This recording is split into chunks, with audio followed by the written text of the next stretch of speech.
certainly am going to do that. No doubt about that. Appreciate y'all. See you, Clay, with us on the JohnstonRVCenter.com hotline. Hey, couple of injury notes to tell you about after I tell you our friends at Way to Wellness.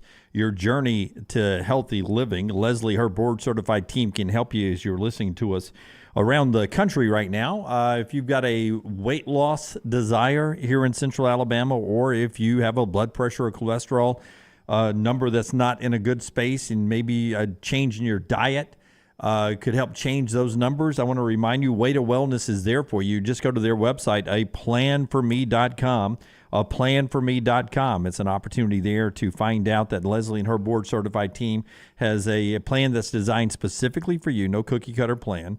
There is no contract, so you're not locked into something if you find out you don't like it. The consultation is absolutely free.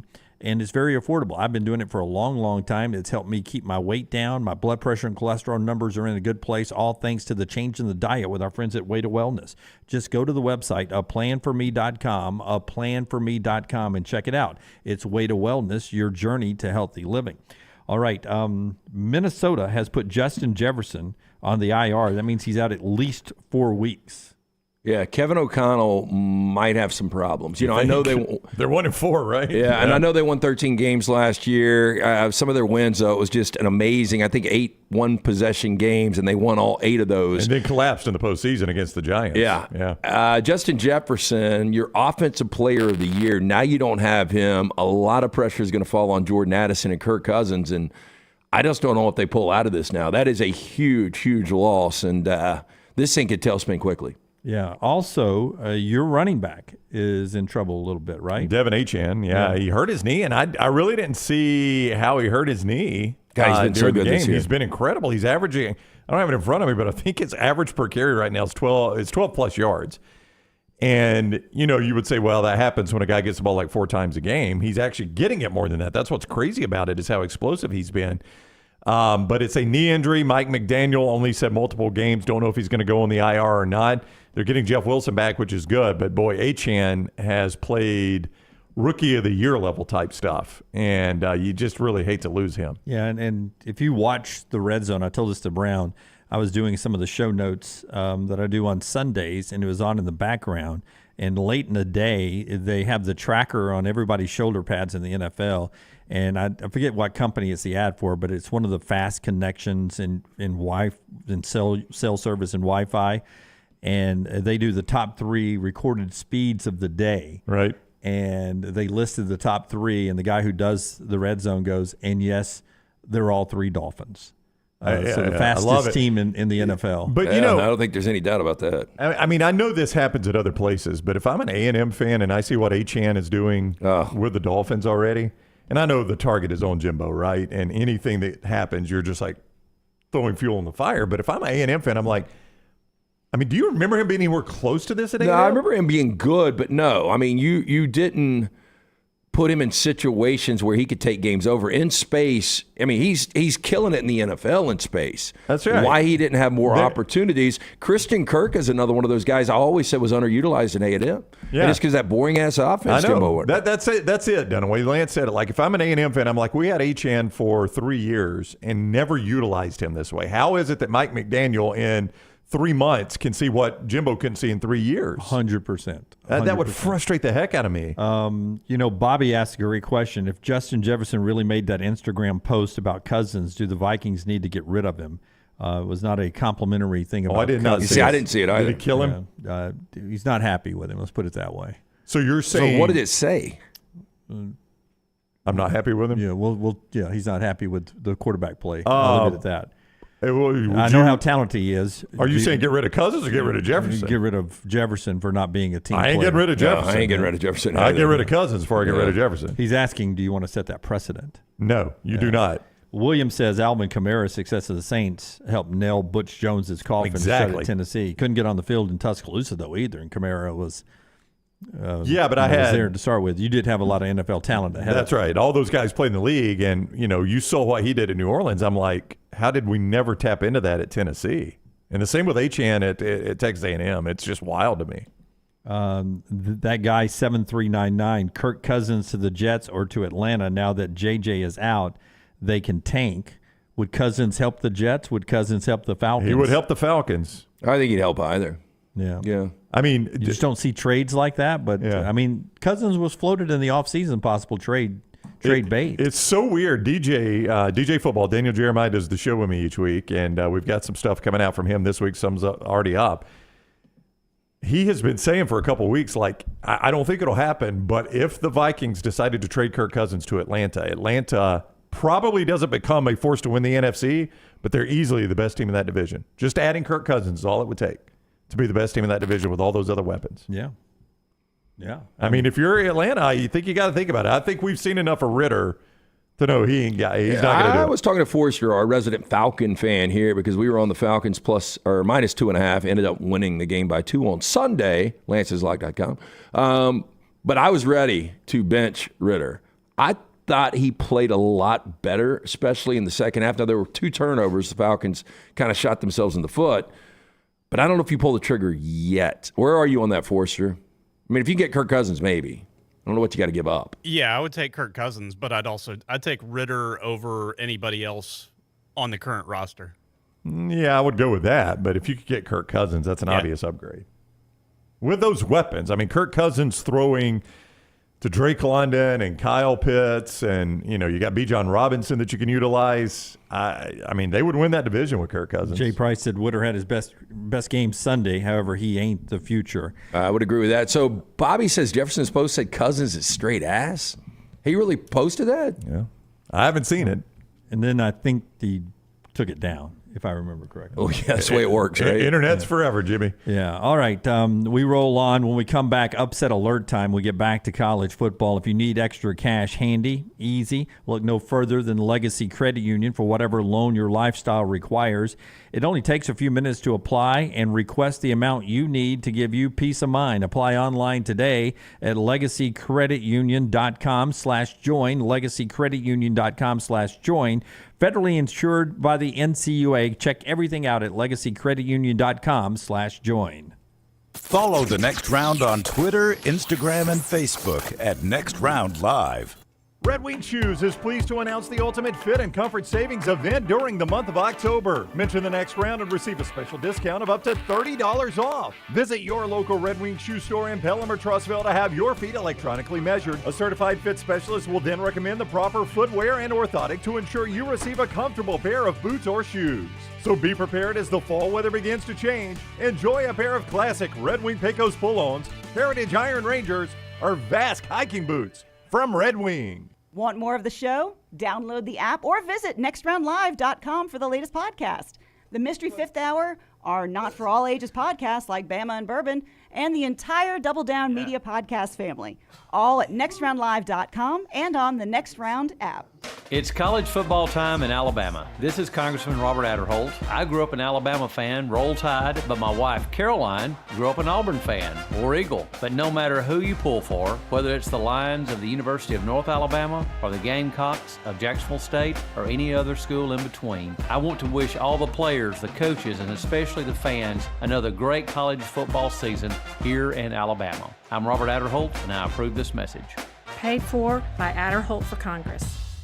You could win a Dodge Challenger RT or your share of $25,000 in free play and cash at Birmingham Racecourse Casino. The more you visit, the more chances you have to win. Play the latest, most exciting games around with fun bonuses and big jackpots. You could be a winner too. Come win your share during the Challenger RT and $25,000 giveaway at Birmingham Racecourse Casino. Drawings October 27th and 28th. Located off I-459, exit 31 Derby Parkway. Must be 21 or older. Must be present to win. Hey, if you're looking for Birmingham's best pizza, you need to stop in and see our friends at Slice Pizza and Brew. It's as local as you can get, from the ingredients that go into every pizza to the beer on tap. For a great lunch or dinner, go see our friends today, Vestavia or Lakeview at Slice. The wait is over. Tonali has arrived. Beautifully distinctive Italian styling and performance. Come test drive the all-new 2024 Alfa Romeo Tonali plug-in hybrid at Alfa Romeo of Birmingham. The all-new Tonali offers best-in-class horsepower and torque, fastest 0 to 60 times in its class, plus best-in-class range with full electric charge. And best of all, qualified Tonali leasees are eligible for up to $7,500 EV tax credit factored into your lease. Hurry down to Alfa Romeo of Birmingham and experience the all-new Tonali. The Double Down Media podcast family is live and full of content for all ages. The Mystery Fifth Hour gives the next round host a chance to talk about everything but sports. Pour a glass of Bama and Bourbon, our weekly college football conversation, while sipping on some of the most interesting pours in the bourbon world. And in our Not For All Ages podcast, The Last Call, LT takes off the gloves for in-depth conversations with stars like Taylor Hicks, presented by Redmont Vodka. Find these podcasts and more by searching The Next Round on Apple, Spotify, and on our website, nextroundlive.com.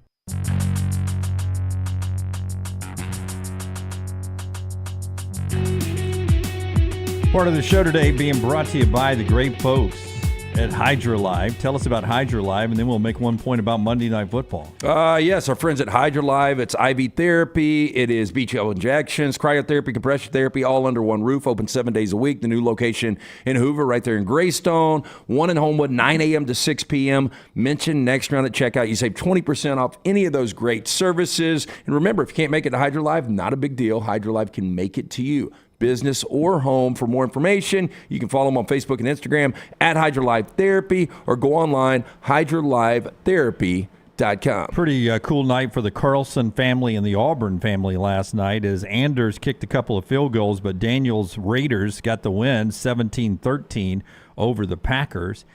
In that game, Packers' new quarterback, 3 interceptions. What did you think about the Monday Night Football game? So we had we gave this out free. If you listen to our pregame show, we had over the half interception from Jordan Love. We also had Devontae Adams to go over 77.5 yards. He was only targeted 4 times. I thought he'd gotten cut there for a little bit. He had to have been still banged up and kind of a decoy, because Jacoby Myers had a really good game for the Raiders. But my point was going to be Josh McDaniels. There's a reason this guy is recycled. And when Green Bay's out of timeouts, you're at the 2-minute warning. You have got a 4th and 1 from the Green Bay 34, and you roll Carlson out there. Yeah, I know he's a good kicker, but even if he makes it, it's a 7-point game. So it's almost the same situation. Green Bay's going to go down and either tie the game, or if you miss the field goal, win the game. Leave it in your player's hand. Josh Jacobs was playing pretty well compared to the way he played through the first 4 games. You got to go for it there. I thought it was an awful decision on McDaniels, where you can end the game right there, and instead you put it in Jordan Love's hands. He ultimately throws the interception. Great pick in the end zone. But you got to go for it there. You know what jumped out at me, a weird thing that jumped out at me, how many Green Bay fans were there. And that's what I thought would happen with this franchise, because it's so easy to travel to Vegas, and there are no Raiders fans in Vegas. These are all new fans, right? Yeah. Destination city, too. Yeah, it's a destination city, cheap to get to. Actually, you have a lot of Raiders fans from the Bay Area who also travel to the games. Yeah. So, I mean, you knew that, like, every fan base was going to say, if we go to a road game, let's just go to Vegas. Fun place to go. And so I don't watch a ton of Raiders games, but I think they deal with this every single Sunday, or Monday night in this case. But there were Green Bay fans. It sounded like a game at Lambeau when they would make a big play. They were crazy. in the silent count. Yeah, at times. Yeah, It was 60-40. Yeah. I was watching Buck and Aikman. I don't know which one. I tried to watch Manning, and then they ended up putting Desmond on there, so I had to flip it off. Yeah, that's starting to lose luster for me, by the way. The Manning cast? Yeah. It's not something I watched the entire game. I bounce back and forth a little bit, depending on how good the game is. Depending on the games. Yeah. But I was watching baseball with audio up, so I just had the main broadcast up last night. But I did hear it when they did say the ticket distribution, they were able to track that was 60-40 Raiders over Packers. Yeah, it didn't sound like it. Yeah. It sounded like there were more Packers. I mean, do fans you there. guys go for it in that situation? I mean, that's if you don't, you're just the way the NFL works. I feel like, or if you go for it and miss it, I feel like I'm handing the ball back to Green Bay to go win the game. That's just the way the NFL works. That's right. Yeah, but again, you're giving up 8 more yards. But if I make the kick, it is 7. And now they got, I feel like my worst case is overtime. It's not an easy kick. It's 38-yard field goal. I kind of get it, but 52, we had already had one block before the half. Yeah. I just thought it was, no balls. And he was playing so conservative the entire night. That was last night's Monday night game, but as I said, it's time for Upset Alert. Rockstar, are you ready for the spotlight? It's brought to you by our friends at Moore's Marinade. Hit it, Rocky. The College Football Spotlight. Sound the alarm. College football's upset alert. Used me some Moors last night. Jimmy Dunaway getting ready for Monday Night Football and those baseball games. I did too. I didn't tweet it out. I tweeted it when I bought the bottle, but I grilled some steaks last night with Did you Moors. really? Yeah. I used that honey barbecue wing sauce they got, and I tossed my wings in it. It was phenomenal. That's the thing about Moore's. You know about the stuff that Dunaway is talking about that you've marinated your steaks with for years, but they've got a ton of different sauces, including like that buffalo wing sauce. I use the barbecue wing sauce. It adds a perfectly tangy flavor. I dipped my fries in them. Jennifer, I did some sweet potato fries, dipped it right there in that barbecue too. So good, man. Dip, drizzle, slather, Moore's buffalo wing sauce and everything you eat. Chicken fingers, burgers, sandwiches, pizza, pasta, tacos, fries, and more. See why Grill Masters prefer Moore's marinades and wing sauces. Visit mooresmarinades.com for recipe ideas and grilling inspiration. mooresmarinades.com. And be a hero this football weekend with Moore's. I had sweet potato fries last night too. Not fries. Were you at my house? But I chop them up and I put them in the oven at 450 degrees for 20 minutes. Crisp those things up. A little sea salt and black pepper on them. Yeah, buddy. Do you give the dogs any? No. Dogs and potatoes. That's not good for dogs. Is that bad for dogs? Why's that bad? It's bad for their digestive system. Processed food's great for them? I don't know what processed food does. I don't do that. I serve mine Blue Delta. 100% pure horse meat, probably. Yeah, who knows? Who knows what you're feeding them? All right, let's do upset alert. What's the standings right now? Oh, we got standings? Yeah. No, nobody got points last week. No, last week was Brown Bandit disastrous. Missed by half a point. Yeah. Half a point. My team played well, Cal. I never thought it would be, what was it, 52-40 game? Yeah, we gave out Cal plus the points in that game, and it was a fun game to watch. Cal had obviously, if Cal's going to score 40-plus points, I thought it was an easy win. Probably win that game. Oregon State's really good. Their defense didn't come to play. You should have gotten Cal. Yeah. I should have gotten Cal if I knew they were going to score that, but I didn't get any, so I'm still dead last with 0. Let's see if we can keep the streak alive. Boise State's on the road this week, leaving the blue turf. They're going to go to a place that they don't mind making it personal. Colorado State. Give me Colorado State plus the 7.5. There's not going to be any ink left. That ink's gone. Yeah, that green marker could be tossed to the trash. Yeah, I think I just dusted one. Yeah. In fact, you can tell that the green marker, I started on one side and worked to the other. You know what? I didn't think you could make Colorado State's uniforms any worse, but you have. Yeah. I tried a couple of times to draw the actual ram. It's tough. And couldn't pull it off. So I just went with the alternate logo, the orange horn. But that's now 7 weeks in a row that Forster has been able to tell me the logo without actually having to tell him who it is. So I got the French horns. I got a feeling you guys are going to know who I'm going with here. We're not until I show it. Once I show you, you'll be like, oh, yeah. Yeah. Oh, that's the ATM. You're going with the cash machine. I am going with the cash machine today. Yeah. Look, this is a big game, obviously, for Jimbo. I'm not sure how good Tennessee is. I still think Texas A&M's a good team. You heard Clay say Alabama might be the 15th best team in college football. I disagree with that. I think Alabama's a top 5 team, and I think they're getting better. That was a tough loss for A&M. I think they bounce back. It's never wise to go against Alabama after losing or winning against Alabama. It's never good to go with that team because they're so physically beat up. But I do like A&M in this spot. I think they're the better team. You're catching points here. The only rub is Jimbo Fisher. He scares me to death. Outside of that, I really like this play. Well, what do you think about Max Johnson, a quarterback on the road? I didn't have a problem with Max. I think now he'll settle more into it. I think this will be a good environment, but I think Max knows this defense isn't going to be nearly what he saw last week. I think things will slow down a little bit for Max. All right.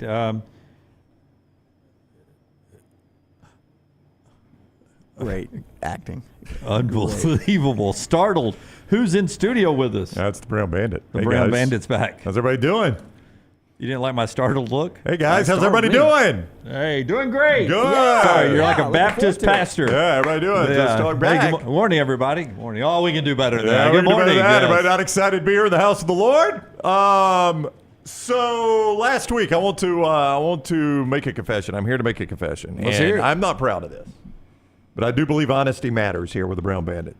That's transparency, man. If you're going to be a good handicapper, you got to have that. Well, and I'm going to be transparent here, Lance. Ryan Brown has been asking me my advice on his pick 3. How's he done on his pick 3? I have no idea. I'm trying to remember. Hold on. Do we have the pick 3 standings? Real quick. This would not be updated through this week. Is it already updated through this week? Oh, there it is. Yeah, updated through the week. 8-10. 8-10. You know what he was going into last week? 5 and something. 5-10. Yeah.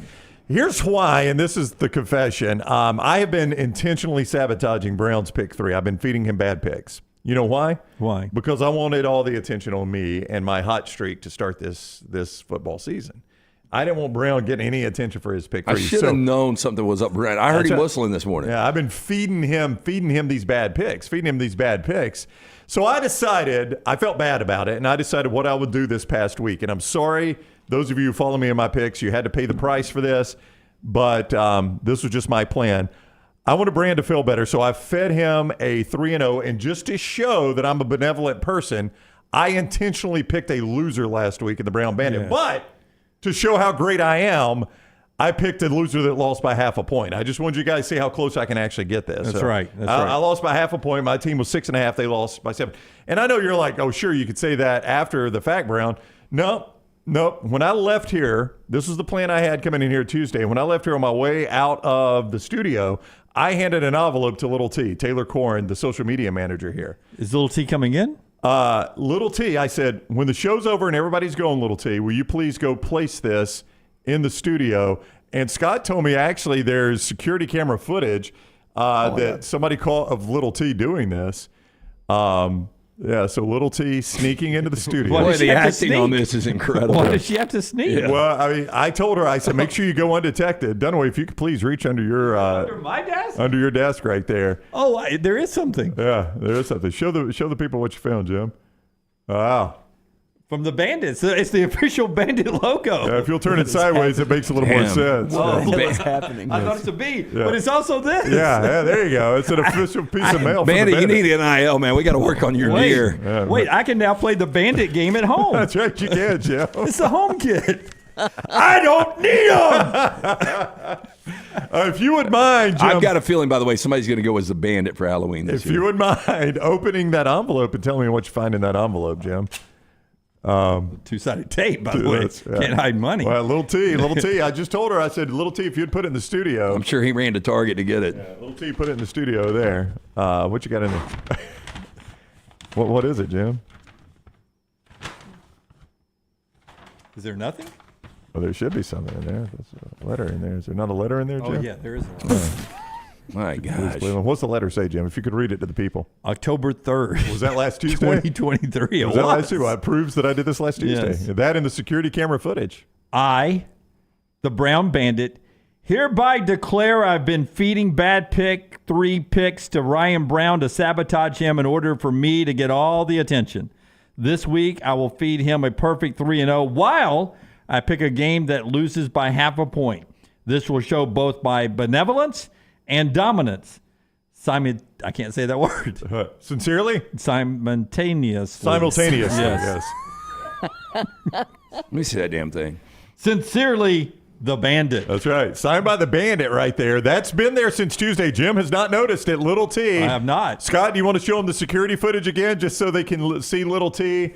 She, snuck in and placed it right. I'm still confused why she's having to peek around the corner. Well, because I told her I did not want this discovered until today's segment here. So I didn't want anybody to discovered somehow, though. Huh? But it was discovered. Today's segment, right, Star? Today's segment. So that's why I lost last week. It's a long way of saying. I mean, this feels official. Yeah, it's got last week's date on it. It feels like it's a week old. Yeah, I think it is a week old.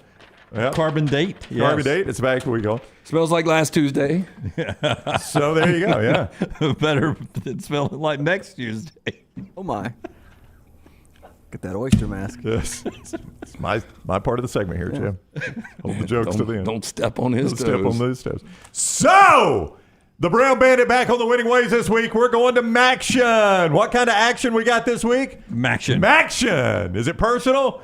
I don't know. Probably not. It's Maction. Everybody's making it personal. Everybody's. You know who's going to make it personal? It's not on my script. You know who's going to make it personal? It is going to be the Huskies of Northern Illinois playing host to Ohio. They are catching 6.5 points in Carbondale. Rockstar, you never give somebody 6.5 points in Carbondale. Unless it's a half. Unless it's a half. I'm not going to need the half. Rockstar, 6.5 points. Do we need them? Let me check. Rockstar, do we need them? No. We don't need them. 6.5 points. Northern Illinois, the Huskies, the Barking Dog. You know how I know, you know how I know you're lying? How? The dog's nose is getting longer. The barking dogs. Is it longer or you just jack up the neck? I think it looks pretty good. I'm thinking it. It's a good eye. I appreciate that. 6.5 points. We don't need them. Northern Illinois straight up. It's my... I hit a letter lock of the day. It could be your K9 lock of the year. It's my return to sender game of the year. It's my benevolent and dominant at the same time game of the year. It's my security camera. I don't think benevolent has ever been used on this show, and it's been used 3 times in 3 minutes. And dominant. I Benevolent think and we've used dominant. dominant a couple of times. That's our upset alert today. Carbondale's the home of Southern Illinois. Why are they playing the game in Southern Illinois? I don't know. Well, that's very confusing. It really is. It doesn't matter where they play. Nobody's watching it. Yeah. Buddy, you should see this. Forrester, security camera. I had little T put a letter underneath your desk to tell you why they're playing the game in Carbondale. Here's little T sneaking in, putting it under your desk. And this is shot in a mirror.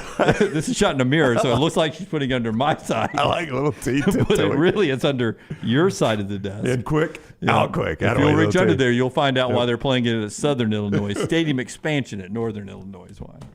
All right, that is upset alert today. We'll get back onto the field with college football. Andy Staples coming up at the top of the hour. The show being brought to you today by our friends at Harbin's Outdoors. How'd it go yesterday? Good. They had to strip down my really tacky-looking fence, so that was step number 1. And they're starting to put things together out in the backyard. Chili and Bullet, they are just looking out the window, salivating at watching Harbin's do all of their work because they're super excited about this new backyard they're getting. Again, anything you need, Harbin's Outdoors, they are a one-stop shop. Fantastic work from Jeremy and his team, and you can actually see that work for yourself. Scotty is showing that right now, but you can go to Instagram at Harbins_outdoors. Harbins does it all from the install to the lighting, final hardscapes around the pool, everything in between. Call or text Jeremy directly, 205-300-0718. That's 205-300-0718. Make sure you tell Jeremy the next round sent you. Don't forget, Halloween's coming up soon, kids. Both eyes, one eye out. We're back in a moment on TNR, and we don't need them. Take the next round anywhere you go with official Next Round gear. Buy yours today at nextround.store.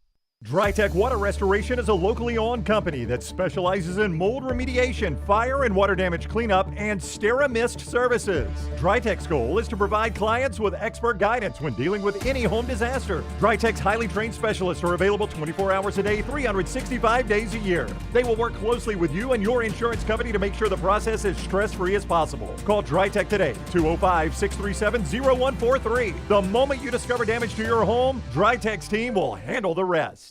The wait is over. Tonali has arrived. Beautifully distinctive Italian styling and performance. Come test drive the all-new 2024 Alfa Romeo Tonali plug-in hybrid at Alfa Romeo of Birmingham. The all-new Tonali offers best-in-class horsepower and torque, fastest 0 to 60 times in its class, plus best-in-class range with full electric charge. And best of all, qualified Tonali leasees are eligible for up to $7,500 EV tax credit factored into your lease. Hurry down to Alfa Romeo of Birmingham and experience the all-new Tonali. The Next Round Golf Cart is here. Your chance to play 4 area golf courses for just $89. Get 18 holes in Cart at Limestone Springs, Cross Creek, The Meadows, and the newly renovated Woodward Golf Club. A $247 value for just $89. Get your golf cart now at nextround.store.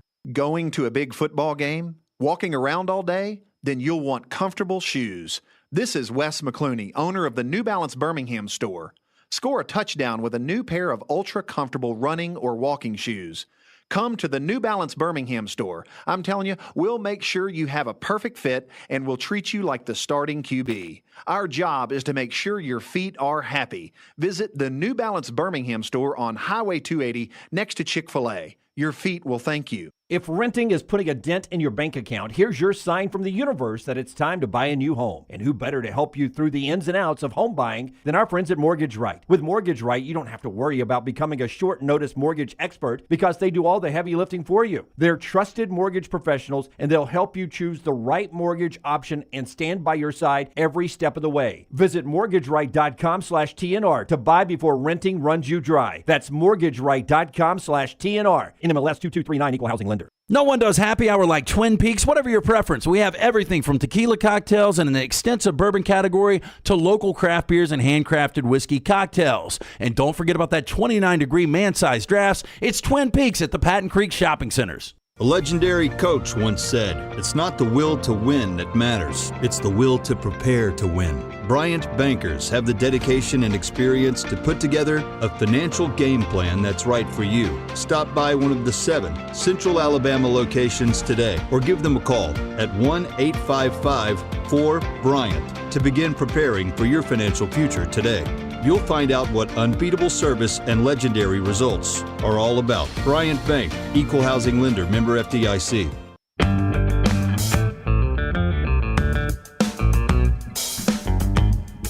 Celebration is what went on in Atlanta last night as the Braves even up the series with the Phillies. Our friends at Wayne's have been celebrating for 50 years, delivering the best world-class pest control and termite protection to you, and we're celebrating them now. 50 years of service with our friends at Wayne's. Just go to their website, callwaynes.com, callwaynes.com. They give you that unbelievable world-class pest control and termite protection. If you're already a customer of Wayne's, this is available for you. If you're a new customer, this is available for you as well. $50 off pest control, $50 off termite protection. Just visit callwaynes.com, callwaynes.com to get the details. Happy 50th to our friends at Wayne's right there. Here is Travis d'Arnaud on getting the offense started last night with a home run. You know, he used to catch Zach Wheeler. I wonder if he knew what he liked to go to on the first pitch because he was waiting on the pitch and hit it over the wall. Here's Travis. What is the feeling now? I mean, you guys have had so many exciting wins over the years, but I mean, how does this excitement rank, compared to some of those other big wins? Every playoff win's exciting. I think the way it ended was one of the most exciting ending to a games I've ever seen as far as the defensive standpoint, where you got Money Mike making a crazy catch on the wall and us doubling up Harper to close it out. It was really emotional, especially the way we came back. So it was one of my favorite postseason games ever. Yeah, a fantastic ending to that. We talked about it to start the show if you want to go back to that. And I guess the question becomes, LT, does this change the momentum of the series for Atlanta as they now have to go play 2 in Philadelphia after a day off? Yes. I mean, the thing was you'd gone 15 innings without scoring a run, and not only are you down a 4 spot, which in a postseason game, I mean, it's almost impossible to overcome, especially when you've got a guy that has been pretty dominant in Zach Wheeler. So there's a ton of momentum for this Braves team that knows at any time they can pop out of this slump. And on the other side, the Phillies, I mean, you had this series. You go up 2-0 with the way they're playing. They weren't going to lose this series. So you just wonder where both of these teams are mentally. A lot of momentum for the Braves. And at the same time, I know the Phillies going into that would have been like, we'll take a split. Exactly. But not the way the split went. And that's what I always say is like, all right, but if I went back to the weekend and said, you don't even have to play a game in Atlanta, you go back to Philly 1-1, they would have said, we'll take it. Yeah, if we lose 5-0 last night, not the way they lost so. Yeah, I know. That's what's weird about baseball in these types of series is it was like the Phillies had every bit of the momentum, and now it feels like it's completely switched. Yeah, and Aaron Nola's going, so is Bryce Elder going to be out there? I mean, they haven't named a starter yet. Yeah. So, I think Snitker's got to make a decision here, and I mean, you guys would kind of give me this. It's baseball. Either one of these teams could easily win 2 in a row. Seems like Game 3 really pivotal. Oh, always. And now it's a best-of-3 series with 2 in Philly. 2 games today in baseball. Houston and Minnesota afternoon on Fox. Baltimore and Texas primetime on Fox today. 3 college football games, including Liberty, one of 14 unbeaten teams playing over at Jack State, 6:30 on ESPNU. Browns going to the game. LancesLock.com for all the plays on those. 4 plays up today. I've got all 3 sides in college football. I've got a side in the early game with the Astros and Twins. They're up right now on LancesLock.com. Had that 1 5-unit play last night on the Oakland Raiders, or Las Vegas Raiders, I should say. So we've got 4 plays up today. LancesLock.com. Jump on board. We're winning. LancesLock.com. Play those at mybookie.ag, Brown. You can do absolutely that, Jimmy Dunaway. Listen, mybookie.ag is very, very appreciative of the Next Round audience. You guys have Listen to us talk about them, and you've jumped on board with mybookie.ag, and they're just trying to say thank you and trying to get more of you to see the light and come on board. And they're doing that with the code next round. So when you jump on board right now at mybookie.ag and you make that initial deposit, you use code next round, and they're going to give you a 110% sign-on bonus. 110%. That is absolutely free money that you can use. You can use it right away. You win once with it. It is yours and yours forever. It's not one of those you got to win 5, 6, 8, 10 times to keep it. You keep it after one win. 110%. That is free money at mybookie.ag. You can bet anything, anytime, anywhere at mybookie.ag. But if you're thinking about jumping on board, now is a great time. I mean, this guy to my left been red hot, so you could take some of that advice. You can go to mybookie.ag, make a deposit. You're going to get a 110% sign-on bonus. Use that free money to win all season long. Mybookie.ag, code next round. Mybookie.ag, code next round. Just scan that QR code. It's right there, Jimmy D, up at the top right corner. How easy is that? Very. Give details. So you scan that QR code. So easy. High technology. Yeah, hey, right up there. The most important thing that Hugh Freeze to me said yesterday at the news conference is Auburn goes to play LSU as an 11.5-point underdog was about Peyton Thorne and the incomplete passes that sometimes happen in this offense. Listen to Hugh, and I want to talk a little bit more about what Auburn can do this weekend at Tiger Stadium. There were, I think they had 9 incompletions, and I literally think 6 of them could have gone either way. And I'm certainly not saying that they were just total drops or anything like that, but they're chances for us to make plays that, again, put us in position to get points or convert the chains and keep our defense off the field. And we're going to have to start making our share of those. And so the balls, though, were in the right spot. I mean, some of them were really good throws. I wish you could see the film, but you got Rivaldo running wide open for a touchdown if we just set the protection right. And, heck no, it wasn't on Peyton. That one was not on Peyton. That one's on us, and that's what's hard to take. Peyton would have got it right if we had him in the right toolbox. We got to give him his tools, and that better get fixed. Yeah, he continues to be upset with something on that offensive coaching staff. Nobody hates the Auburn staff more than Hugh Freeze, it appears. He's challenging those guys to get better, but the offense was so much more interesting and effective with him being, quote unquote, more involved in the game plan going into the Georgia game. I hope it's the same way the rest of the year. I do think, Hugh, there is something there with the offensive staff. He's not healthy or not happy right now. I don't think he has a lot of confidence in these quarterbacks, but at the same time, I know he doesn't have a lot of confidence in these receivers. Rivaldo Fairweather can be a major weapon. Jarquez Hunter, we've seen him have big-time moments before, and now you're going against LSU defense. I think LSU will come into this game, saying we still have a chance to do something. That was a big win, being able to come back from double digits against Missouri. They can still go to the SEC championship. They could, yeah. I mean, because they still play Alabama. Right. So, I mean, they do technically control their destiny. They do. In that regard. And they play Texas A&M. They play, Auburn coming off a bye. I really don't know what to expect in this game now. Here's what I look at. I do think LSU's going to score points. LSU scores points every time they play, right? Yeah. Here's what I would look at. When Auburn was going up against Georgia, they looked at that defense and said, what? How can we move the football? How can we move the football, and how did they choose to do it?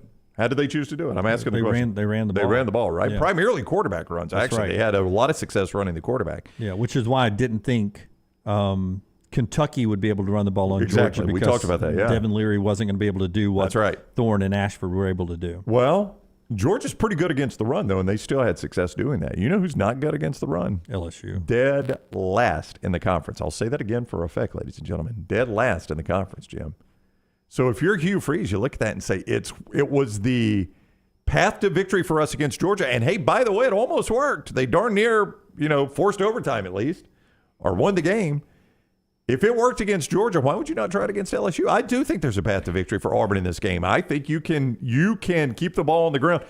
I saw yesterday, if I saw this right, Connor O'Gara, and I'll confirm this, that Army has better passing statistics than Auburn. Army, guys. They lead They lead Auburn in passing offense. It apparently is the AFL version of the Army offense. They're finally throwing the ball around a little bit more, but that's shocking news to me. Army is 120th. This is yards per game. Auburn is 121, and their numbers are almost identical. I mean, literally, the completion percentage, the touchdowns to interceptions, the yards per game, almost identical, Army and Auburn. So if you're Auburn, I think you got no other choice but to lean into this and just say, this is who we are. Yeah, the thing is, Georgia hadn't really seen a mobile quarterback, and they don't have one themselves. LSU sees one every day. They saw it against Jackson Dart, and they weren't good. They saw it against Jordan Travis. They saw it against KJ Jefferson.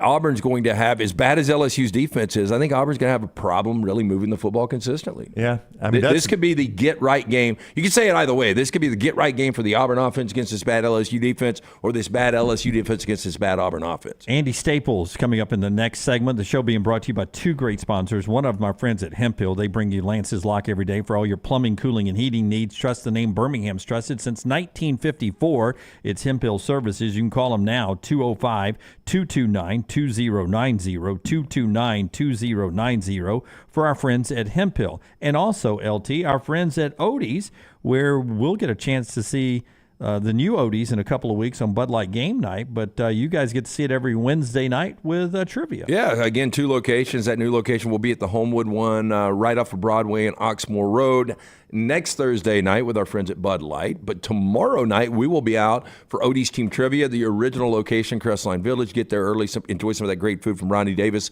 Ice cold beer buckets full of the Bud Light. It's Birmingham Institution. It's Odie's Tavern.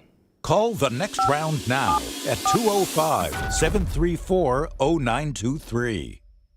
Hey, Lance Taylor from the next round to tell you about one of our favorite places for breakfast, lunch, and dinner. That is Hamburger Heaven since 1982. Hamburger Heaven has been serving Birmingham's best hamburgers, cheeseburgers, French fries, hand-spun milkshakes, and sandwiches made fresh to order. All of their ingredients are fresh and prepared daily. This includes their beef, always fresh, never frozen, hand-pattied each and every day. For breakfast, lunch, or dinner, visit any of the 4 locations, Highway 280, Irondale, Gardendale, and Homewood. Football season is here, and Legacy Credit Card is just what you need to manage your spending safely and wisely. Credit cards offer better consumer protection against fraud when compared to a debit card, which is linked directly to your bank account. Legacy offers rates as low as 8.9% APR on credit cards compared to major card providers who advertise rates as high as 29% APR. Look no further than Legacy. Open a credit card online in minutes at legacycreditunion.com/join.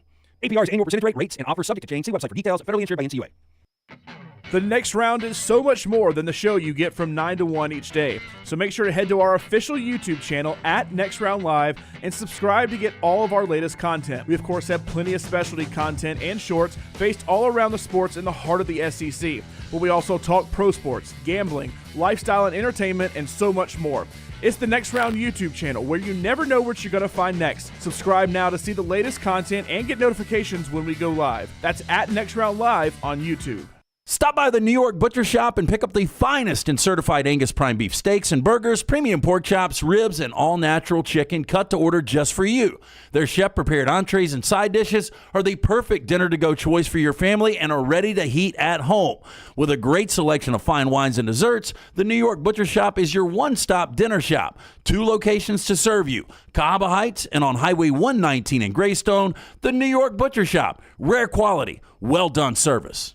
Hey, Lance Taylor from the next round. You've heard me for years talk about our friends at Bromberg's Jewelers, and we welcome you to stop by and see that great customer service at the Mountain Brook and Summit locations. But we'd also love for you to check out their new online shop. They've got plenty to choose from. Great gifts, big and small. Available online, they've got David Yurman, Tudor watches, select diamond and gemstone jewelry, William Henry, seasonal and favorite giftware items and baby gifts as well. They've even got an online sale section. For more information, Brombergs.com. Remember the name Way to Wellness if you're battling weight loss in your life. I'm Jim Dunaway from the next round. There was a time I was over 216 pounds until Way to Wellness helped me lose 45 pounds, and now for over 2 years, they've helped me keep that weight off. Here's their website, aplanforme.com, aplanforme.com. That's a great name for a website because there's no cookie cutter plan. Everything is designed specifically for you. No contract, no sign-up fees, and your first consultation is free at Way to Wellness.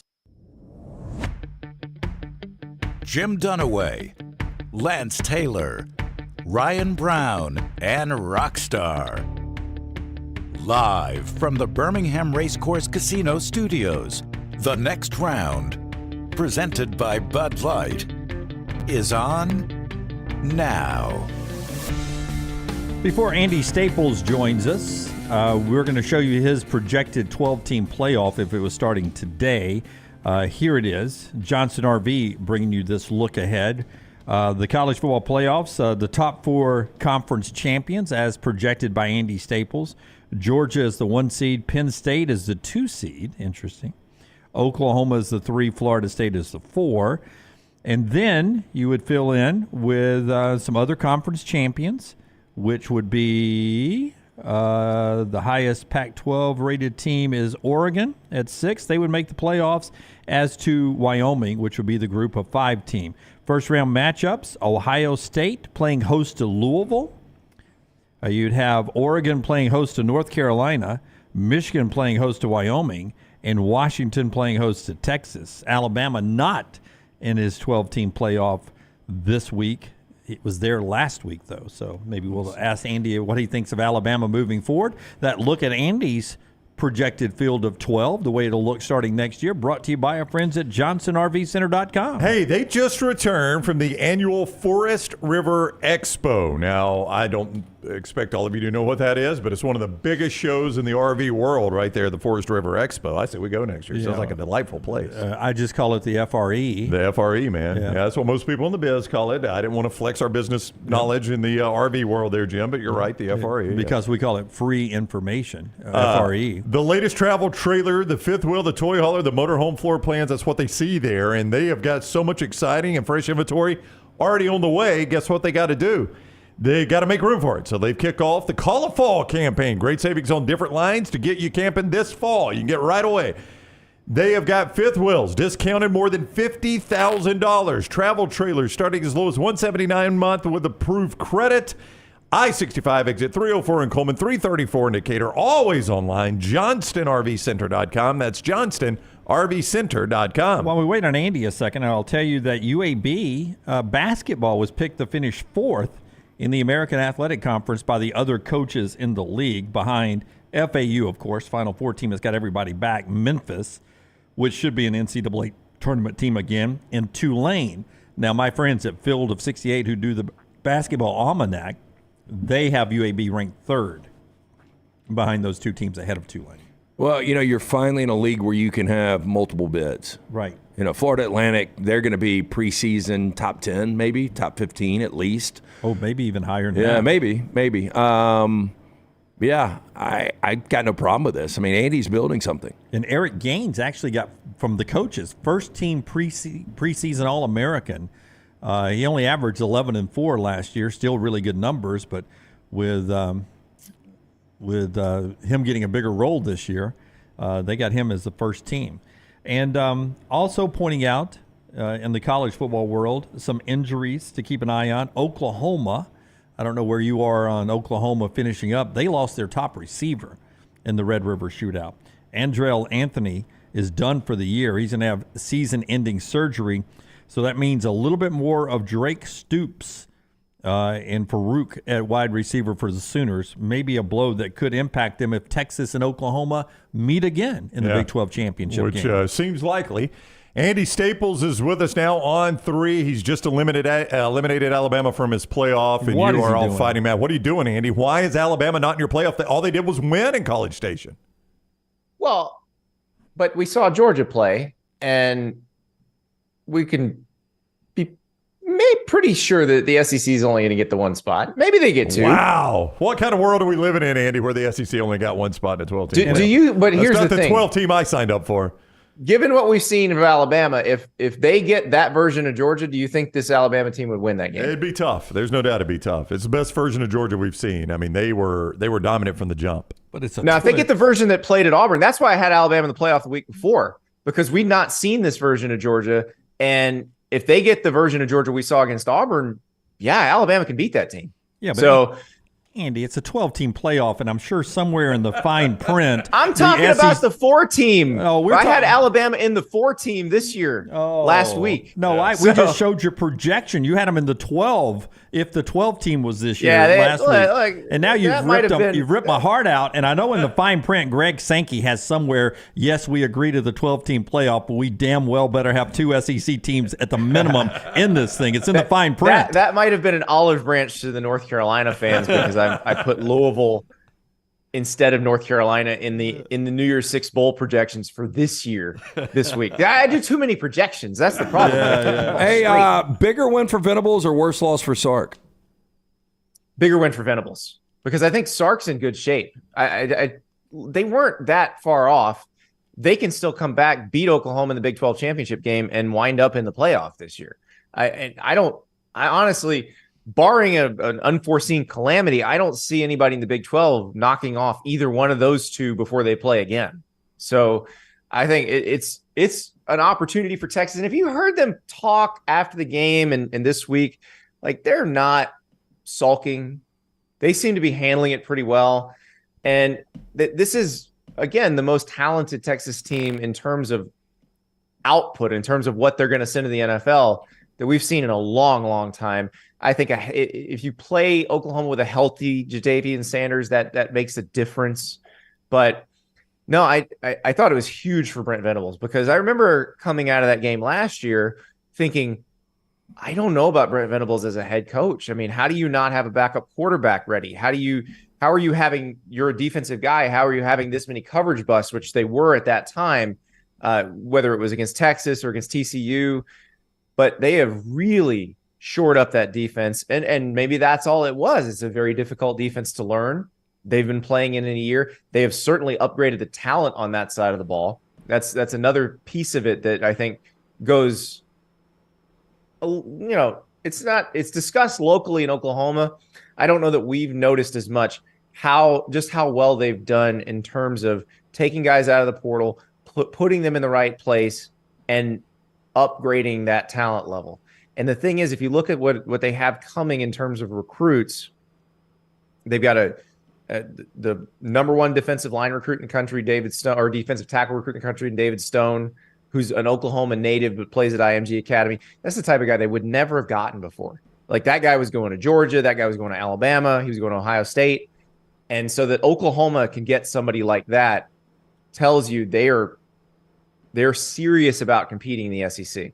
Listen, my wife loves Scrabble, and she gets mad at me when I play with her because I don't play by the rules. I use proper names, but the X in Scrabble in this Oregon and Washington game, Bo Nix and Michael Penix.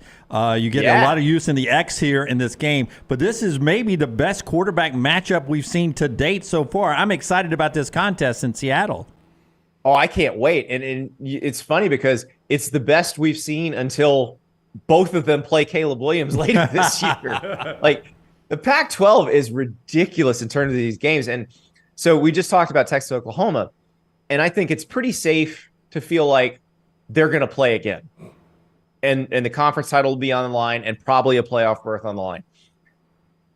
Going into this game, if you're Oregon or Washington, you look at it like we may not see each other again because both of us have a meat grinder of a schedule between now and the Pac-12 championship. So this head-to-head is critically important because both of these teams still have to play USC, Utah, Washington State, and Oregon State. Those are all games either one of them could lose. And so you got to have this game in hand if you want to have a chance to win the conference title, make the playoff. And this rivalry, it's a fun one. They hate each other. It's to contextualize it for SEC folks, it's more like Florida, Georgia. So two neighboring states where they absolutely despise each other. Both of them have their in-state rival who they also despise, but they actually hate the out-of-state one worse. So that's the comparison. It's very similar to the Florida-Georgia game and very similar to that level of hatred. Andy Staples is with us at Andy_Staples on 3 Sports. It's where you get his stuff. Go support it. Watch all the things he does. Do the same things we ask you to do for us. Give it thumbs up. Subscribe to it. Follow Andy. He's on the JohnstonRVCenter.com hotline. Who has got the headset advantage in that game? Kalen DeBoer or Dan Lanning? Ooh, that's a good question because I think Dan Lanning. Yeah, well, and it's sort of like what we talked about with Brent Venables. You learn things in your first year as a head coach. You become a better head coach. Kalen DeBoer had head coaching experience in his career before he got to Washington. You know, he was ahead of Dan Lanning when they played last year. I don't know if he's necessarily ahead of Dan Lanning now. I think Dan Lanning learned a lot of things that first year. That you go back to that Oregon State game last year where Oregon State, I believe they ran 17 times in a row during the middle of a comeback against Oregon. And Dan Lanning realized, okay, Mario Cristobal did leave me some talent, but I have to upgrade the talent on this defense. And he's gone out and done that. One of the guys they brought in was Jordan Birch, who was a 5-star guy who was at South Carolina as an edge rusher. They went and upgraded talent in the secondary. So this is a better defense probably than Washington played last year, even though it is lacking Christian Gonzalez, who was a first-round corner. But when you play Michael Penix Jr. and those 3 receivers, you got your hands full. And so I think the best way for Oregon to handle that is guys like Jordan Birch, guys like Brandon Dorlus getting after Michael Penix Jr. because he has not been pressured very much, and Washington's offensive line has done a really good job. But I think Dan Lanning in the offseason understood that better. We'll see if he handles end-of-game situations better. That game last year was a very strange ending where Bo Nix gets hurt right before a 4th down play. Yep. Where if they make it, they're going to probably win the game. So very strange situation. I think Dan Lanning would have loved to have that back in terms of decision making. So now he gets a do-over. But I like this in terms of coaching matchup. These 2 guys are going to be stars for a long time. And what I think is interesting about this is because both of them are headed to the Big Ten, you don't have to worry about them getting poached now. Because that was my biggest thing. When we didn't know what was going to happen to Washington and Oregon, my first thought was, okay, some Big Ten team is going to go offer Kalen DeBoer all the money in the world. And you'd be hard pressed to say no if the Pac-12 had held together or if Washington had wound up going somewhere else. But since they're going to the Big Ten, I don't think you can get Kalen DeBoer out of there now. And I think that's great for Washington going forward because he is apparently a breath of fresh air. We're actually going to have him on the show on Thursday. I can't wait to talk to him because he is advertised as one of the more normal human beings you will meet as a college head coach. Wow. And I will tell you, I have talked to Lanning quite a few times. He is also one of the more normal human beings you'll meet as a college head coach, though he does have that insane competitive streak, whether it's Xbox or anything else. He is trying to cut your throat in a competitive situation. But I can't wait to see this rivalry as the years go by because I think these 2 are going to be there a while and they're going to be really good for a long time. Hey, more surprising halfway through the season, Alabama's offense or LSU's defense?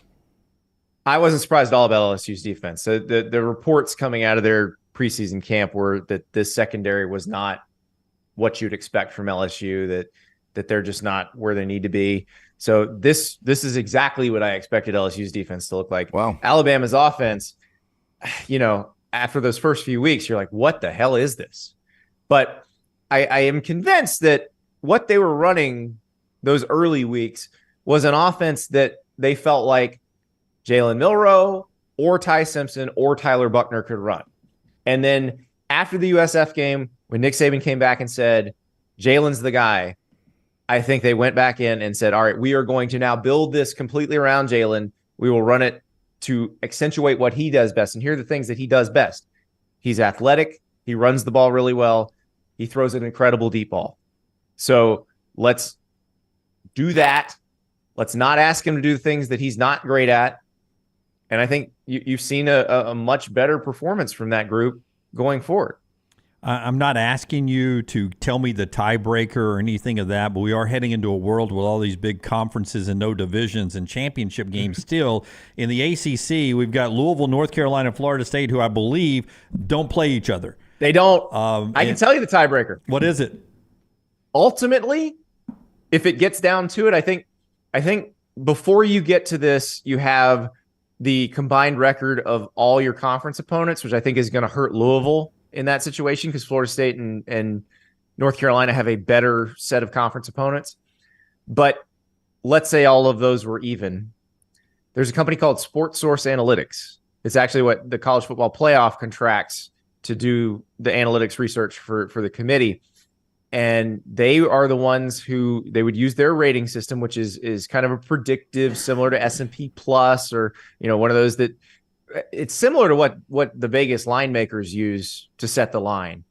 And so you would think in that situation probably would favor Florida State and North Carolina over Louisville because of Louisville's schedule. But yeah, that's where it is. Yeah, I thought maybe Bubba at Chapel Hill would say any AD that hasn't tried to leave the conference in the offseason gets into the championship game and make it. Well, he couldn't say that because they've tried. No, he couldn't do it either. Louisville would be the only. Louisville would just be handed the title at that point. I think everybody got blood on those hands, Jim. But Florida State looks like they've got staying power, and Drake May in North Carolina. What do you think of this Louisville team? That was impressive what they did against Notre Dame. Very impressive. We had Jeff Brom on the show last week, and it was striking how confident he was in this team. And I think one of the questions I asked him was, how different was it taking over Louisville in this era of college football with the transfer portal and the year, freebie where you don't have to sit out a year, versus when you took over Purdue when you did have those rules? And he said you can just more quickly create a team that can do what you want them to do. Now, obviously, they're not where they want to be from a depth standpoint, but he can go get a quarterback like Jack Plummer. When Jack Plummer played for him at Purdue, but got beat out by Aiden O'Connell. Get my Big Ten Aidens mixed up. But gets beat out by Aiden O'Connell, goes to Cal, starts for a year at Cal, and then Jeff Brom gets the Louisville job. He's a grad transfer. He just goes and play, and he already knows the offense. Jeff Brom has a guy who knows what he wants, and that helps him. Plus, Scott Satterfield left behind some fairly good players on that team. Louisville wasn't a bad program. Louisville was kind of just fine. So you combine that with very good coaching and a schedule that does allow for some growth. Like, they didn't arrive at Notre Dame just that's the way they've been playing all season. Like, they needed a comeback to beat Georgia Tech in week 1. They played a really tight game against a bad Indiana team. They weren't this early. They're evolving into this. And I think now the next question is, how do you handle success? Like, they're going to Pittsburgh. They should beat Pittsburgh. That shouldn't even be a contest. But I bet that game is probably a little closer because now you're the toast of the country. Now everybody's saying, oh, you beat Notre Dame. We're talking ACC title. We're talking undefeated. That's hard for a team that hasn't lived in that level of success to deal with.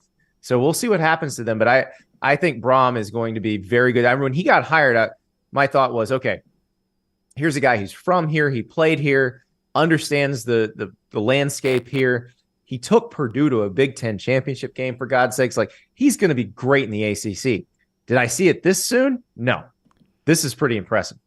All right, he is Andy Staples, part of On3, YouTube channel there at On3, where he does great work there. So go subscribe to that and follow and watch his videos on 3 Sports at Andy_Staples on Twitter and also on Instagram at Andy_Staples. Andy, thank you very much for the time. Have a great week. Thank you, guys. Appreciate it. All right, great talking with you, Andy, with us on the JohnstonRVCenter.com hotline. And you see Andy's part of the Roback family like we are. You can jump in there. Roback.com, promo code TNR20 gets you 20% off all your first purchases there at Roback. You see the logo up in the top. Great gear, including the hoodies he had on and all the great golf gear and just wonderful stuff throughout the year. Roback pants that are fantastic. Nice comfort wear there, Roback.com. TNR20 is the promo code. This hour brought to you by our friends at Champy's. Love Champy's.com. Perfect for lunch or dinner today. Swing by there, Highway 119 in Alabaster. Check out Sterling and the crew, Champy's Chicken, Mississippi Delta recipe tamales, Southern fried chicken cooked to order, hand-cut chicken fingers. Perfect for a tailgate. Just take that with you when you're watching games on the weekend. Just a wonderful food. Sterling and the crew, Highway 119 in Alabaster is our friends at Champy's. One more thing before we take a break when it comes to college football. Jaden Daniels, ribs hurt in the Missouri game.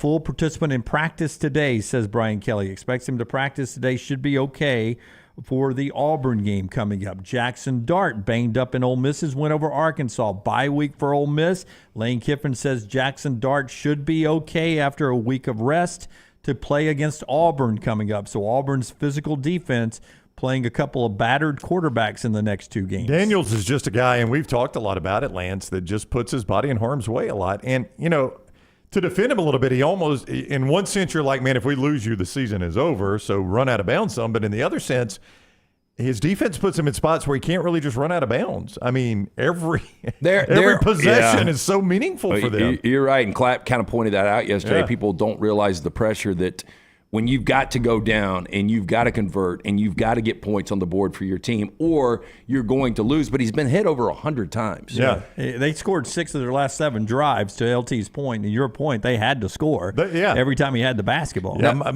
football. That's what it feels like. Mike Denbrock is the offensive coordinator, who's probably not getting enough praise for the job he's done this year, because they just don't get stops on defense. And that offense literally cannot have empty possession. Who's their DC? Is it Matt House or somebody like that? Yeah, came from the NFL. Not working, by the way. Yeah, that probably will not be the same situation next year. It could even change middle of the season. Who knows? But Jaden Daniels, when he first got to Tempe under Herm, he was probably 175 pounds, and he looked lighter. They list him at 210, and I just don't think he's 210 pounds. Either. He's 6'4", and his arms are still so small. But Hugh was right. Hugh Freeze, when he was talking yesterday, he goes, you watch the tape, and the guy looks like he's jogging, but nobody's catching him when he's running through the secondary. He can fly. He's smooth, though. And his arm is so good. And now not only does he have the arm strength, the athleticism, but he is able to process, and he's able to look down on second and third reads. Now, he does have elite receivers, but his offensive line is not that good. Yeah, Brian Thomas, opposite Malik Neighbors, man. He's a playmaker over there. So you got Logan Diggs running the ball, dangerous team. He'll be a first-round pick. Coming up this weekend. Jaden Daniels, first-round pick. Hey, can I just add one more thing to earlier? A lot of quarterbacks in the first round. I know, but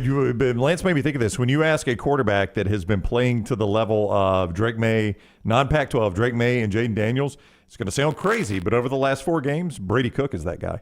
No, Brady Cook's been really good. He has been really good. He started a little bit slow, but since week 3, Lance, he's been amazing. I knew the picks were coming, though, because, I brought it up last week. The longest streak in SEC history without throwing a pick. Yep. You knew they were coming this past week. Chris H. in the Vulcan Tire and Automotive chat room. Matt House already looking for moving trucks. Needs to be. Just use those pods. That works for you too, right? They can move those anywhere in the world for you. Dr. B moved that hair. Wasn't there? Wow. Moves it out of the follicles, out so everyone can see it. Dr. B there trashing the next segment. Yeah, almost 2 years ago, I went to see Dr. Beckenstein because I started to thin out. If you know somebody that is thinning out, tell them. Be a friend today. Pat them on the back. Say, I love you to death, but you know what? You're thinning out. But there is hope. And that hope is Dr. Beckenstein. Since I went to see Dr. B, I have more than doubled in thickness for more than 20 years. Women and men have turned to Dr. Beckenstein for a range of cosmetic and reconstructive procedures. He will use that experience, his advanced training, genetic testing to help his patients fully understand the procedures they are considering. Call Dr. B today, 205-319-0316. That's 205-319-0316 or T3hair.net. Everything Next Round is on demand now in the podcast section at nextroundlive.com. If you're looking for a fun golf atmosphere that is laid back with a peaceful environment, the Meadows Golf Course in Harpersville, right off of Highway 280, is perfect for you. Just a short drive from Birmingham, this 18-hole, 200-acre track with rolling fairways and ample greens is the definition of peacefulness of the country just miles from the city. Enjoy a great lunch before your round and a cocktail on the wraparound porch after 18. Come see us today. The Meadows Golf Course in Harpersville, right off of Highway 280. Hey, Lance Taylor from the Next Round to tell you about our friends at Gutter Cap. Gutter Cap's that patented aluminum cover system that fits over most existing gutters to keep out debris and eliminate that gutter cleaning. It's backed with a lifetime warranty, almost 20-year service record right here in Birmingham. Stay off that dangerous ladder forever. 45% off the retail price now if you call guttercapbirmingham.com. Call my good friend Chris Stewart now, 205-823-2212. Cap it, don't snap it. It's Gutter Cap. Hey, Lance Taylor from the Next Round. You've heard me for years talk about our friends at Bromberg's Jewelers, and we welcome you to stop by and see that great customer service at the Mountain Brook and Summit locations, but we'd also love for you to check out their new online shop. They've got plenty to choose from. Great gifts, big and small. Available online, they've got David Yurman, Tudor watches, select diamond and gemstone jewelry, William Henry, seasonal and favorite giftware items and baby gifts as well. They've even got an online sale section. For more information, brombergs.com. There are so many things I love about Walk-Ons. Authentic, mouth-watering Louisiana cuisine prepared fresh daily from scratch. A great beer selection and TVs everywhere to watch the big game every day of the week. And of course, they've got 2 great locations on Highway 280 and 119 and at Hoover near the Hoover Met. Walk-Ons is also a great place for happy hour, 2 to 6 Monday through Friday with $5 moonshine swirls, $5 house pours, and half-price appetizers. And it's an easy take-home experience for the family as well. Highway 280 in Hoover with Walk-Ons. Start your day online with our website, nextroundlive.com, the latest videos, podcasts, and college football stories. It's also a great way to stream the show or shop in the Next Round store. Stay connected by visiting nextroundlive.com. That's nextroundlive.com. DryTech Water Restoration is a locally owned company that specializes in mold remediation, fire and water damage cleanup, and SteraMist services. DryTech's goal is to provide clients with expert guidance when dealing with any home disaster. DryTech's highly trained specialists are available 24 hours a day, 365 days a year. They will work closely with you and your insurance company to make sure the process is stress-free as possible. Call DryTech today, 205-637-0143. The moment you discover damage to your home, DryTech's team will handle the rest.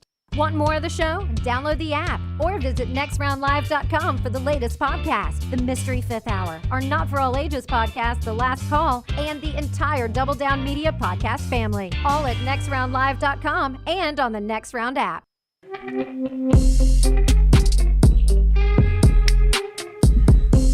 Before we get to New York Butcher Shop, bringing you part of the drive for more steaks for me. Let's go Braves. Let's go D-backs. Baseball playoffs, couple of stakes on the line there. I want to go to Dodger Stadium last night. Your Dodgers. These are 4 different, just one tweet. This is 4 different fights at Dodger Stadium. This is every day at Dodger Stadium, it right? sure is. I mean, Rockstar, what's happening? I mean, it's good-looking women, man. Bathroom fight here. Wait, Two those dudes. Oh, it is 2 dudes. I can't thought it was even 2 tell. women. Yeah, they don't fight very well. No. Bad fighters. I mean, my gosh. Are they brothers? Are they twins? Oh, that looks staged. Right I mean, there. it's just. Meanwhile, this one has police involved. Oh, that ain't staged. This is out in the stadium. Whoa. Down we go. Man, This is why people get tased, and this is why people should get tased. I mean, why do you go to a Dodger game? Let's go to another Rockstar. Let's go to video number 3. All this in one tweet from one guy. This one's out here. Where's security? Where? Boom! Oh, no. That was a no. haymaker right there, buddy. Oh, man. Oh, there's, I mean, in there's front the of police. cops, like you give no shits. Yeah. If you're actually going hands in front of a cop, you know exactly what's going to happen. You're gonna go to jail. Well, at least when we're going home after another win, we lost. So everybody's going to be in a bad mood. So we get a fight. We're out of the car now. Until you've sat in that traffic outside Dodger Stadium, I can empathize with this one. Well, I mean, there's some frustration, no doubt, and especially with the way the Dodgers pitching. And on top of that, their offense has been through 2 games against the D-backs. This is one of the reasons that I'm never comfortable taking kids to professional games. Ooh. I took my family to Dodgers Astros when we were out in L.A. and had 0 issues, none whatsoever. But initially, I had no idea how much deep-seated anger there was still among Dodgers fans about the Astros. And there was a minute I was like, this might get out of hand. And everybody around us was great. Like, even the Astros and Dodgers fans were just having fun with each other. But I did not take them to the most peaceful series that I could take them to. But you guys were neutral. Oh, we didn't care. I just didn't want something around me happening. Yeah, the only time it ever blows up is when you're pulling for your team, which is sad. Yeah. And then it goes a little back and forth. And I used to always... if I'm a Giants fan in Giants gear at a Dodger game, I'm in trouble. Well, you could be. Yeah. I mean, somebody got killed not long ago. Or not killed, but the guy got... I think he's still... he has issues, yeah. Yeah, he's in a estate. Brian, I forgot what his name was, but he ended up cracking his skull. But I used to always go to games wearing neutral colors. But now when I go to a Rams game, I'm going to wear my Rams stuff, and I get caught up in it. And, I never want to get in a situation where it gets to that level. But, man, it's insane how people actually want to get violent about a game. It's crazy. New York Butcher Shop will calm the nerves with the best cut of meat out there, man. Hey, stop by the New York Butcher Shop. See our man Jim. They're fighting over the meat at New York Butcher Shop. Pick up the finest and certified Angus prime beef steaks, burgers, premium pork chops, ribs, all natural chicken cut to order just for you. Have you ever seen his personalized tag? I have not. What's it say? Eat meat. That's our man, Jim. Stop by. Good. 2 locations to serve you, Cabo Heights and Highway 119 in Greystone, near Butcher Shop, rare quality, well service. All right. By the way, Elephant in the Room with Jake Coker, Mick Gillespie is our bonus overtime today, coming up at high noon. Enjoy a little Alabama conversation there. Bama and Bourbon, I had to sit in for LT yesterday with Aaron Suttle. It was a great discussion, but it is not overtime today. You have to go to Roll Tide Pods. Like and subscribe that. That's at Disrupt the Media. Go enjoy that. Aaron How was it, by the way? Suttles, Appreciate you pinch hitting yesterday. Fantastic. Aaron with some great information and takes on what we saw in College Station moving forward for this Alabama team. And interesting bourbon choice as well from the package store, Pink Package Store, and the package store on Highway 280 next to the PGA Superstore. Penelope bourbon? I didn't want to give it away, but yes, it was Penelope. It was strong. Okay. I'll just put Strong. Yeah, you can see the hair puffing from my chest. Did your eyes water? It did. I took a big gulp when Aaron was saying something one time and forgot that it was 116 proof. Well, I didn't see. So I saw one bottle in the green room on the bar in there, and it looked like it hadn't been touched. The one that is open is down with the open Okay. bourbons. That one is left out for you if you'd like to take it home. Oh, you don't want it? At 116 proof, that's what I like to call professional. I'll leave it up to the professionals. Let's do trash, Rockstar. Hit it, man. Yesterday was a little self-inflicted where I pried out that front control panel and cut them wires. They was kind of touching each other, shorting out the brain in the boat, and I didn't have no dash work, and I was back there hot wiring live wells, and it was my own fault. LT's Trash is presented by Mortgage Right. Mortgages done the right way. Hey, let the experts at Mortgage Right help get your financial house in order with locations in Birmingham and Leeds. Mortgage Right offers a variety of loan products, fast and free pre-approvals, and reliable hands assistance that will help you take advantage of all available home buying and refinance options. Take control today. Visit Mortgage Right at their locations, Highway 280 in Birmingham, Parkway Drive in Leeds. You can apply at mortgageright.com/TNR or call 205-815-9200, NMLS 2239, Equal Housing Lender. The late Jeff Bajaya, the guy that created the concept of Slice, him and I were in talks years ago when I was looking for side hustles all over the place. Boy, that was spot on. And we were talking about bottomless blackout brunch. Okay. And so we would rotate it around different brunch locations in Birmingham. Yes. This has become a thing, especially in major cities. So I wouldn't wear pants? No, the bottomless is you drink as many. You pay X amount up front, and then you can just have as many mimosas as they bring. So from 10 to 2 o'clock, it's bottomless mimosa. I understand. Dealing with patrons Yeah. who lose their brunch is a reality for Bay Area restaurants offering the popular perk of bottomless mimosas. The sign does read different if it says topless mimosas. That's true, yeah. Now, they are finding It's a men's club. that often diners, especially in the early to mid-20s, are drinking too much and vomiting in the bathrooms or even right on the tables. Now, the burden on servers and staff to clean up these public pukers is reaching a fever pitch, making it necessary for restaurants to take precautions and even implement fees. At Kitchen Story, an Asian-inspired restaurant in an Oakland district known for its millionaire's bacon, the bathroom sports a pointed sign, quote, "Dear all mimosa lovers, please drink responsibly, know your limits. $50 cleaning fee will automatically be included on your tab when you throw up in our public areas. Thank you so much for understanding." And you see there signed off with a smiling emoji. You gotta throw up in the private areas. That's right. Loophole. Yeah, no problem with this whatsoever. $50 actually seems a little light. It's a little light. Yeah. You puke in Uber and see what that's happens. Right, yeah. And I think that's an automatic $250. I think they add. And it's not even worth it for that guy. You guys have probably been in a car where somebody throws up. That smell does not come out. No, it does not. I have been blessed that nobody's ever thrown up in my car. Yeah. You never travel with kids that get a stomach virus out of the blue. I've Kids, had that happen. I've had a kid diarrhea in the car seat. Yeah, happy lunch, everybody. Yeah. And it blew up ironically, the front of the diaper too, back and front. Just Yeah, it's been a while since I've been in the car where somebody needed to throw up. I'll never forget, we were coming home after our broadcast from the Rusty Nail after Ohio State in 2014 had beaten Bama, and Brown's driving me back. And I just remember one of my visions once we crossed the bridge, Lake Pontchartrain, was this little BMW pulled over on the side and some chick with somebody holding her hair, and she's just throwing up on the side of the road on a Monday afternoon. I mean, it is going everywhere. It was awful. Bet she had a hand grenade the night before. Maggie has... I think it was. I always say this. I think it was the night that Jennifer got pregnant later on because we were heading back to your place. Yeah, Jennifer has always said you guys are wrong about that day, but yeah. That's Dunaway has stood on that hill. He has, yes. We were riding down the road, and we had been on the rooftop, and we were riding down the road. I'm driving, and Maggie, I have to pull over. No, that was another night. And 2 different nights? Yeah. That was Redmont, remember? Yeah, we were at Redmont, and I had to pull over and let Maggie throw out, and Brown's driving by, and I'm like, yeah, I'm honking. Yeah. I'm honking. Pastor Maggie, get it. There goes Han Solo. That was the night we went back and your TV kept going to Downton Abbey. Is that the same night? Yep. No. No, it is a different night because Maggie was there. Yeah. So Lance was trying to play like Pandora through his TV, but Downton Abbey kept going. And he had it cranked way up. I was there. No, you were there for that? And every time it would go, Maggie would go, oh, I love this show.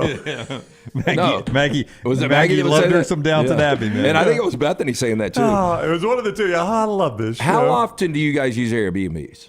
I've probably used it a handful of times my whole life. Do you guys get nervous that there are those cameras set up? That you got creepers? Never really thought about it. I just don't like sleeping in other people's house. I do LT. That's why I usually, give them a wink or a smile. I'll put on a show, man. If you're going to record me, I want to put on a show. But Taylor just saw one earlier today. It sucks. Well, you never know where you're being security watched. cameras in studio. Look at this. I mean, I've actually scoured over a room before, but never this detailed.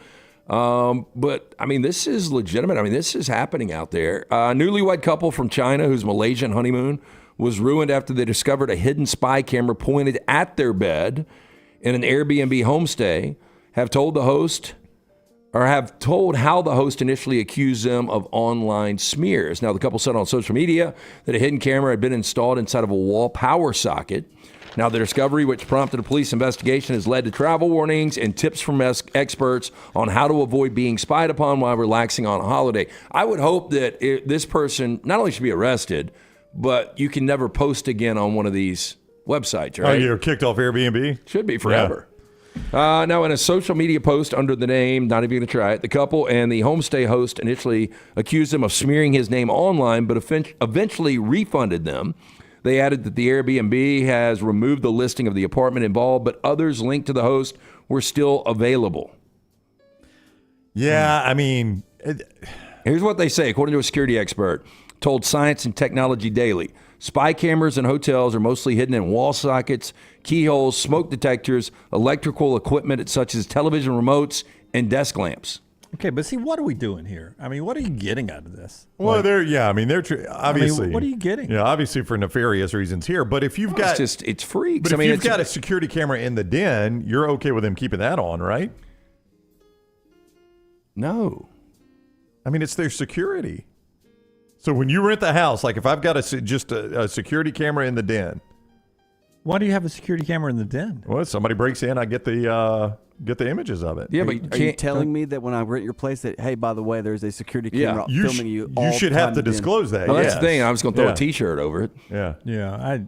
I listen, I don't understand it. Whatever you're going to get here, you probably can get better stuff on the internet, on porn sites or whatever. What are you getting out of this? I mean, it seems to be a lot of risk for nothing. The fetish is probably just getting the footage. Well, I think that's the yeah. voyeurism of, they don't know that I'm watching them. Yeah. It's just weirdos. Like when we bought our house, we were house shopping and our realtor met us out front. It was a house in our neighborhood, the neighborhood we currently live in.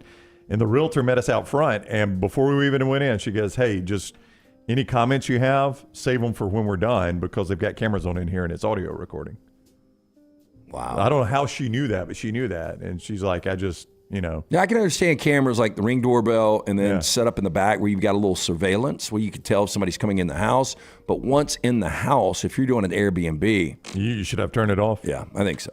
I love this story. Several unlucky Amish people were, quote, shunned after the U.S. emergency alarm went off, exposing certain members who own phones. Now, in practically every Amish community across America, its traditionalist members have ditched the conveniences of modern technology including cars, computers, and mobile devices. But for some of the sneakier Amish who decided to smuggle a phone into camp, an abrupt nationwide emergency alert test certainly caught them off guard. I wonder about for people that are behind bars right now that maybe have contraband. I did think about it. Somebody actually mentioned that in the chat room. Oh, It's like, great point. I bet a lot of prison phones got lost quickly.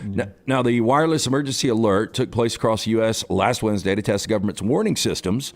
Almost everybody in the country received a message coupled by a screeching noise on their phones between 2:20 p.m. and 2:50 p.m.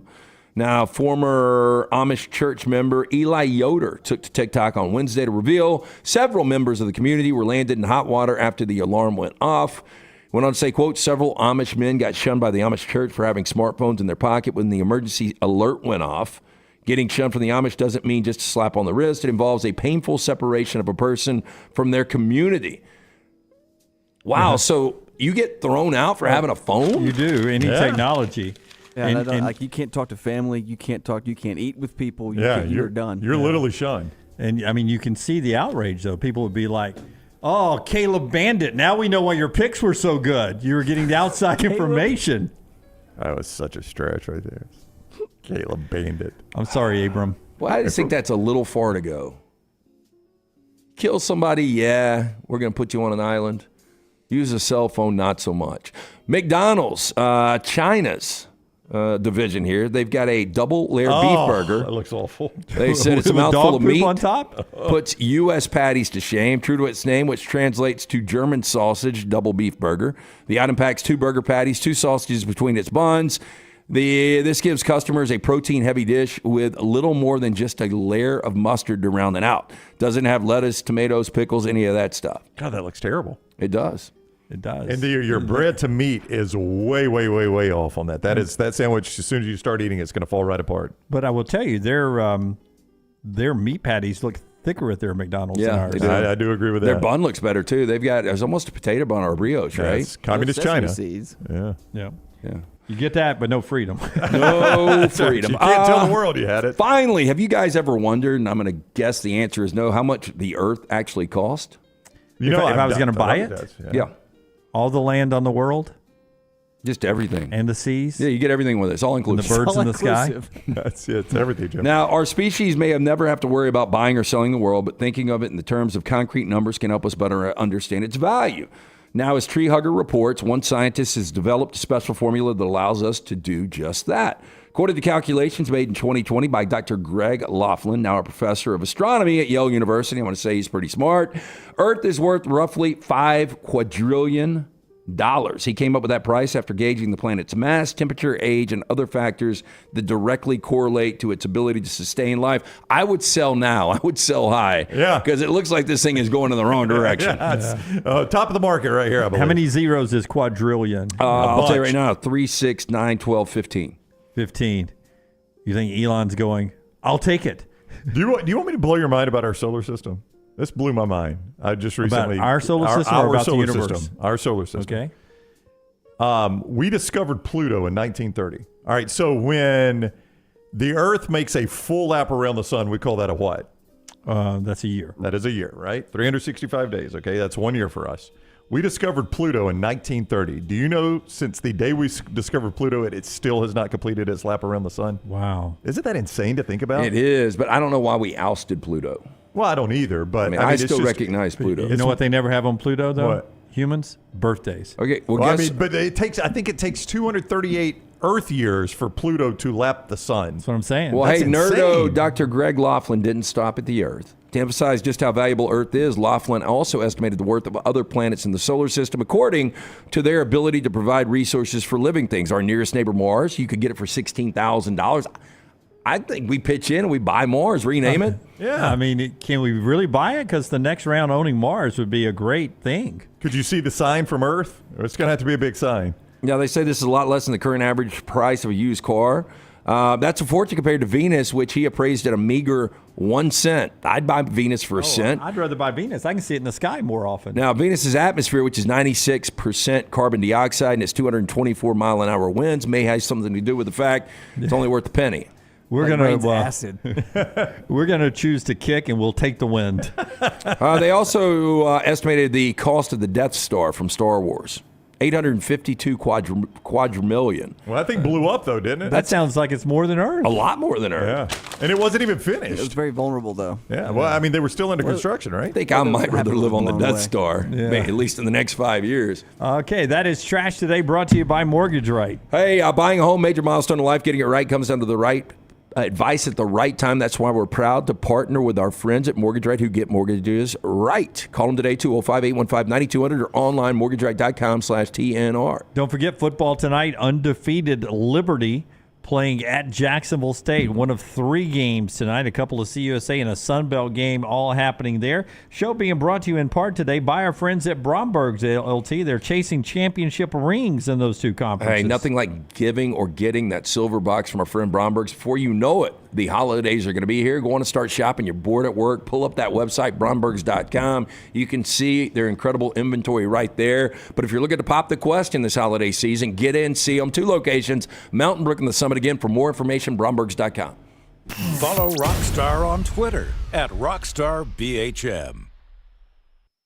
It's time for a little NBA basketball in Birmingham. Legacy Arena, October 12th. Pelicans and Rockets in town, and you need to get your tickets right now. Call them up, 205-719-0850, and book your NBA tickets in Birmingham. 205-719-0850, or just simply go to birminghamsquadron.com. When the Pelicans and Rockets play in Birmingham, you'll get to see local players like Herb Jones and Kyra Lewis Jr., Jabari Smith, as well as superstars Brandon Ingram and Zion Williamson. If you become a Squadron season ticket holder, you get complimentary tickets to this huge event right here in the Magic City. Again, get more details and buy those tickets right now. BirminghamSquadron.com. Remember, this NBA preseason game sold out in Birmingham last year, so don't get left outside. Get those tickets now. 205-719-0850 or BirminghamSquadron.com.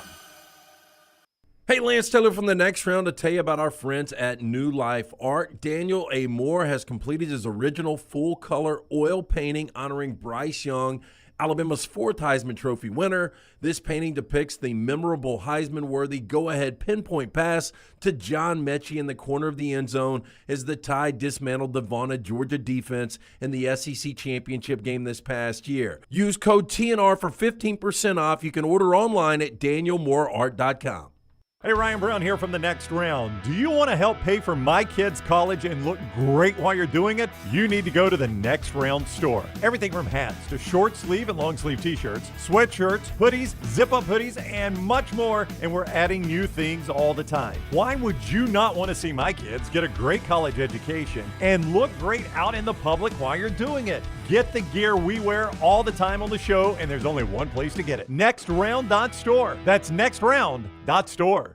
There are so many things I love about Walk-Ons. Authentic, mouth-watering Louisiana cuisine, prepared fresh, daily from scratch. A great beer selection and TVs everywhere to watch the big game every day of the week. And of course, they've got 2 great locations on Highway 280 and 119 and at Hoover near the Hoover Met. Walk-Ons is also a great place for happy hour, 2 to 6 Monday through Friday with $5 moonshine swirls, $5 house pours, and half-price appetizers. And it's an easy take-home experience for the family as well. Highway 280 and Hoover with Walk-Ons.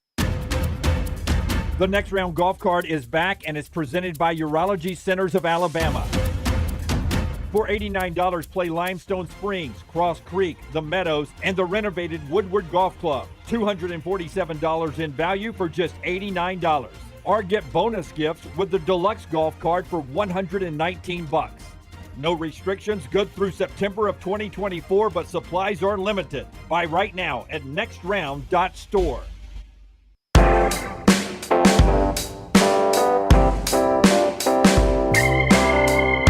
Before LT tells us about our friends at Hemphill and the great deal they have going on right now, by the way, 2 nights ago, Maggie was out of town. I was debating on whether turning the heat on. We went down to 48. Are you serious? But I didn't. You were debating turning the heat on in October? It went down to 48. You know, I had to turn my AC on in the basement last night. But this morning I did turn the AC off in the car. Because I think it was 51, 52. 54 was overnight low. Maybe it was 52 where you were. Women I work with in here. You had your AC blowing this morning? Mm-hmm. In the car. Absolutely. Tell us about Bromberg's Hemphill, when we're talking heating and cooling. I did turn the AC on last night, but I turned it off this morning for the month of October. 0% for 60 months for qualified customers, plus free Wi-Fi upgrade, 10-year labor warranty for any system replacement, plus a $69 fall tune-up. Just when you mention the next round. Adam, Chad, Andrew, call them today, 205-229-2090. Hard to stop a train, hemphillservices.com for more information. I did. My kids, or my daughter, has a group of neighborhood kids, and they play every afternoon. Bicycles, stuff, everything, right? Old school? What do you mean old school? I mean, outside play. Yeah, outside playing. Yeah, I mean, they're outside until the sun sets or somebody calls and, parents say they have to come home. And if they need something out of my house, they come in and out through the garage. My daughter will just punch in the code and the garage comes up. Well, when she puts her bike up in the night, sometimes she forgets to close the garage, so it stays open all night. And last night was one of those nights. And I go down to my garage this morning, and as soon as I open the door, I feel that cold air. I was like, the garage is open. Yeah. That's a weird feeling. Never get a snake in there? I've never found a snake in our garage, knock on not real wood. Never found a snake in our garage, thankfully. Yeah, I'm sure they're in there. Oh, we have a buddy that left his door open and Copperhead got him. Got him? Didn't kill him, did it? No. Oh. Just got in or bit him? You guys know Justin at the Dip. Yeah. Oh, yeah. That's what happened to him. He was outside playing a little fetch with his dog, and he came back inside, and he felt something. It felt like a stick hit him in the back of the leg, and it was Copperhead. Oh, my. Yeah, but as soon as I opened that door to walk in my garage, that cold air hit me. I was like, our garage door's open. Our friends right there at Champy's bringing you these final thoughts of the day. Champy's Chicken Highway 119 in Alabaster. Sterling, they're ready to entertain you for lunch or dinner. Tonight, tailgates and everything, champyschicken.com. Couple of things before we get done here. Least penalized, most penalized team in the SEC so far halfway through the season. Oof, boy, it's hard to believe if it's not Alabama as most penalized. Oh, I would say the least penalized. Yeah, the most penalized is going to be Bama. I would say the least penalized team is going to be Kentucky. Bama is 10th. Kentucky is 11th of the most penalized. Tennessee's the 12th most penalized. Arkansas is the 13th. Ole Miss is the most penalized team in the SEC. So you're telling me Bama, Arkansas could last a while. We're going to have a lot of penalties. A lot of flags. Georgia's the second least penalized team, 42.7 yards per game. Auburn is the least penalized team in the SEC. I thought about saying Auburn, but then I thought I'd seen them commit penalties to the point that I wasn't going to say that. Well, they're not perfect round. I mean, the whole narrative of the conference protects Alabama, and year after year, Alabama is so bad in penalties. Yeah, technically, they protect Auburn. They've had to concentrate helping the NFL protect Kansas City. And I thought, watching... Typical Bama fan. Bob says, least penalized team in the SEC, whoever's playing Alabama. Yeah, there's a stat for that. It'll take me a second to pull it up. But Dunaway, I don't know about you guys, but I think it was the last false start that was called on Alabama. I didn't see anybody move. It was almost like Alabama had moved so much that the refs were just programmed to call it. Seeing ghost. Yeah, there was one. Now, there were a lot where it was obvious, right? But I think it was the last one. We talked about this in Bama and Bourbon yesterday. I was joking with Suttles about Dupree. It's like he's fouled in basketball. He's like, he raises his hand. He did it twice. He jumped early. Hey, it's on me. And we didn't talk about it yesterday. The blindside block called on Dallas Turner on that punt return was embarrassing. I mean, it was. If you're the SEC, you've got to. And I know what everybody's going to say was 15 yards behind the plate. Well, I mean, this is football. Yeah. The guy's running down the field. If the player fumbles the ball, that guy ain't going to recover because he's on the ground now, right? I mean, I know it's behind the play. But the play is still going, and it was a legal block. I don't have a problem with it. And it wasn't even a block. He pushed him down. But how's he going to fumble? There was nobody close to him. Well, I mean, guys drop the football all the time. Lance is a defensive lineman running with a football. I mean, he probably doesn't have great ball skills. I'm just saying from our vantage point, looking totally different. Look, instincts take over and all that kind of stuff. And that's a call you don't make. But if that penalty is not thrown, that game is over. 100% over. And so both sides, I mean, look, he probably shouldn't have made contact, but at the same time, you can't throw that. But there again, I don't have a problem with making contact. Why are we saying just because he's 15 yards behind the play? The play is active. It was a legal block. It was an embarrassment of a call by the SEC. That crew, I mean, I'm not saying you got to penalize the whole crew, but you need to talk to the guy that made that call because that was a terrible call. I've never interviewed Zach Arnett. or I don't know him. We're not friends or anything. So I'm not, saying that Mississippi State should fire Zach Arnett or move on. But I did bring it up a little early. I did bring it up that halfway through the season, if you're not happy with your choice, I mean, you're sort of forced into this marriage because of the untimely passing. Well, it's never timely. The unfortunate passing of Mike Leach. Right. And Zach Arnett, was already there, your defensive coordinator and everything. And you guys say it's really early. At the conclusion of the year, his buyout would just be $4.5 million. Yeah, it's a contract you take when you're excited to have a job, right? $3 million a year. Yep. It's 50% guaranteed. Right. So you'd coach the whole full year, so you'd be down to $9 million because they've got that rule. It's only a 4-year contract in Mississippi. You don't renew him. It's a 3-year contract, $9 million. Half of that's $4.5 million. By the way, you give him a $4.5 million paycheck, and if you're not happy with him, you may be happy where it's headed. Ole Miss found their way around that rule. By the way, it's not hard, and if State wanted to, they could. But they knew that they were getting a guy that desperately wanted that job, right? That Zach Arnett, this was his dream come true. So why pay him what everybody else is paying him, and why lock him into a contract that's going to make it hard to fire him? Look, not all colonels make good generals. You've heard that before. I thought Zach Arnett did a good job under Mike Leach as the defensive coordinator. And we heard from Matt Wyatt, who's as close to that program as anyone, that Zach Arnett was going to be a head coach sooner or later. This might not be the fit. When you start to look at this, I think they're going to end up being 4-8 or 5-7. They're not going to make a bowl game. So if you've got the right guy out there, maybe, I think, depending on what his relationship is internally with the guys that make the decisions in that program, I think I probably give him another year.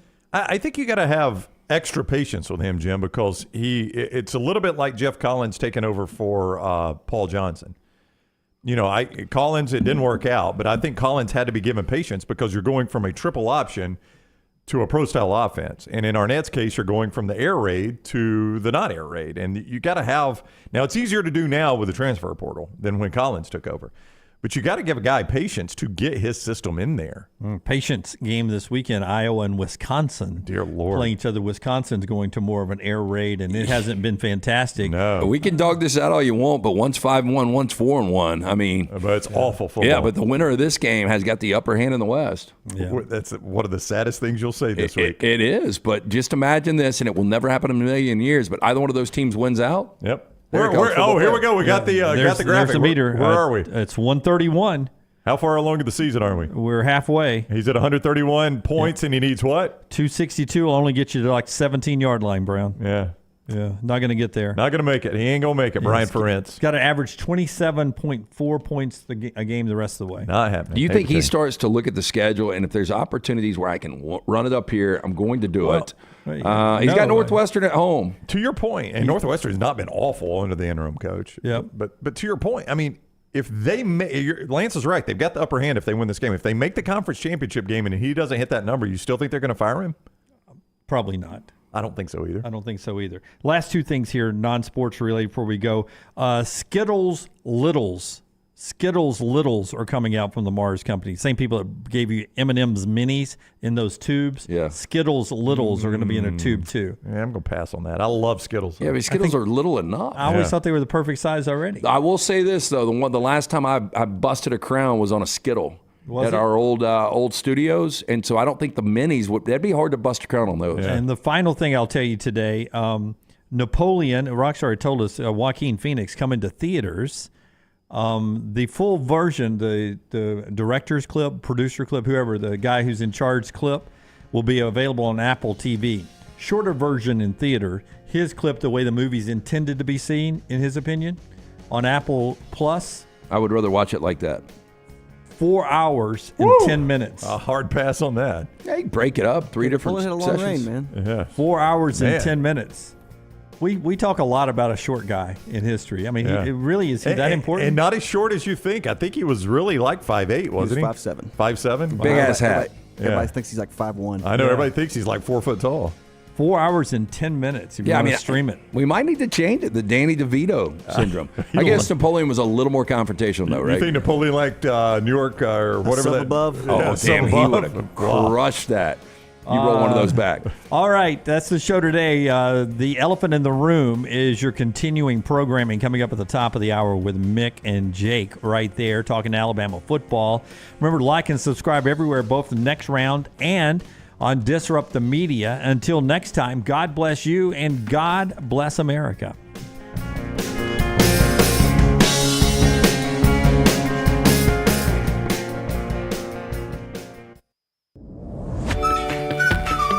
Jim Dunaway.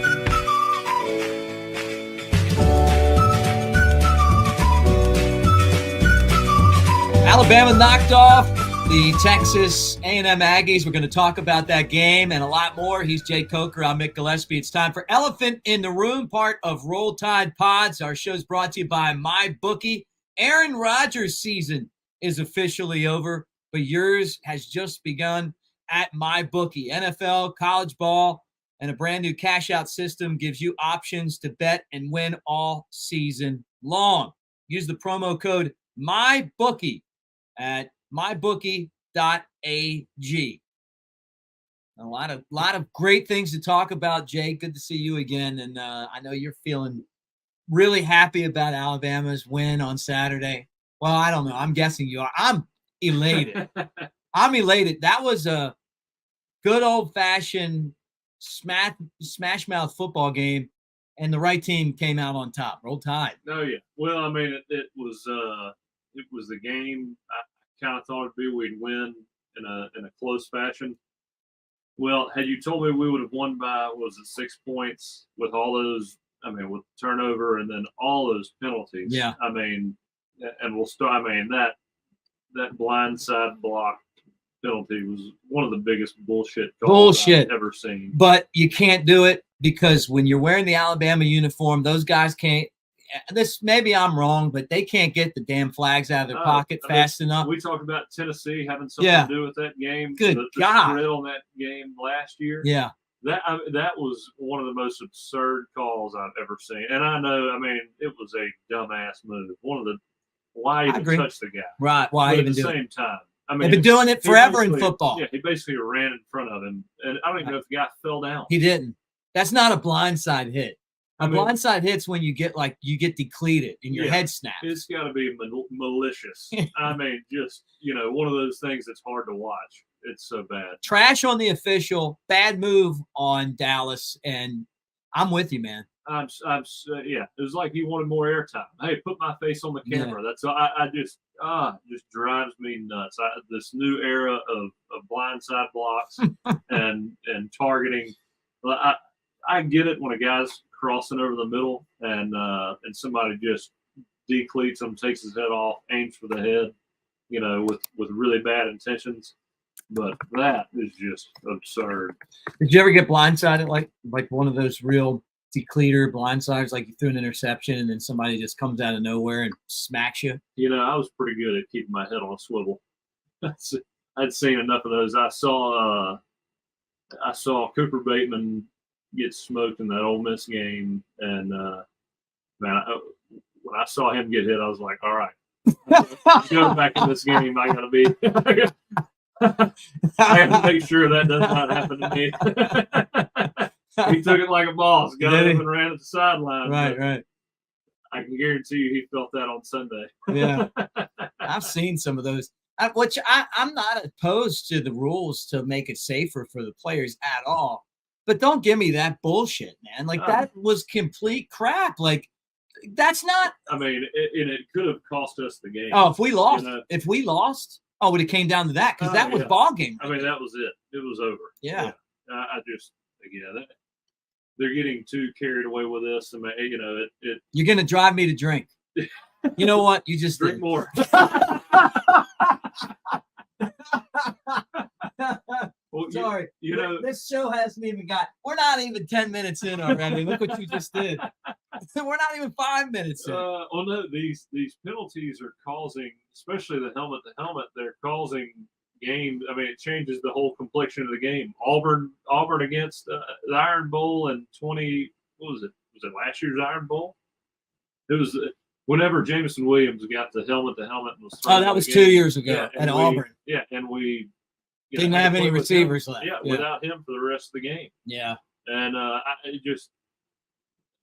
they're really changing the outcomes of these games by dumbass penalties like that. And I'm not saying dumbass penalties and how they're committed, dumbass penalties and how the flag is thrown for some of these. Yeah, look, I'm with you. I agree.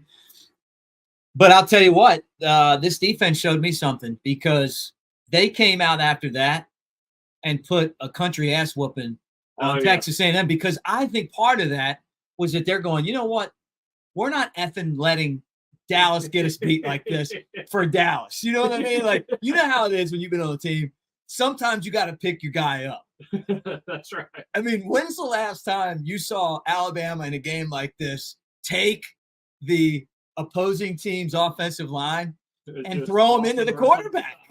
It was great. We're getting there. We're getting there. You know, that's old school right there. It's like I said, like I was saying last week, you know, you put the 2015, 2012, 2011 team in a phone booth with this team, and I know who's walking out of there starting to have those doubts. You're starting to see. I mean, I was so impressed. This might be a little bit of a knockout, drag-out battle. God, it was so great. It was great. The safety. You finally felt like we're back.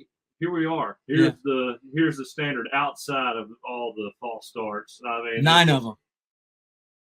That's unbelievable. But it's loud. You said it's loud in there. You told me that. That is the loudest place I've ever played, and it is. You know, it's kind of eerily similar to our year. It just reminds me in so many ways of 2015. It's pretty unbelievable. You know, Jalen's figuring himself out.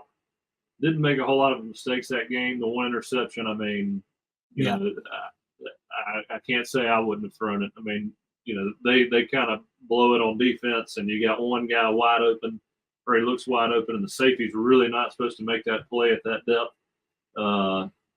You know, when you see a guy open like that, you're like, oh shit, get him the ball. Right. And then, you know, you got a guy that isn't really accounted for because he just made a hell of a play on defense. Right. It just happens. Yeah. And then how about us coming right back with the pick? It changed the game. Oh yeah. And then the first touchdown to Burton, and then the second touchdown to Burton.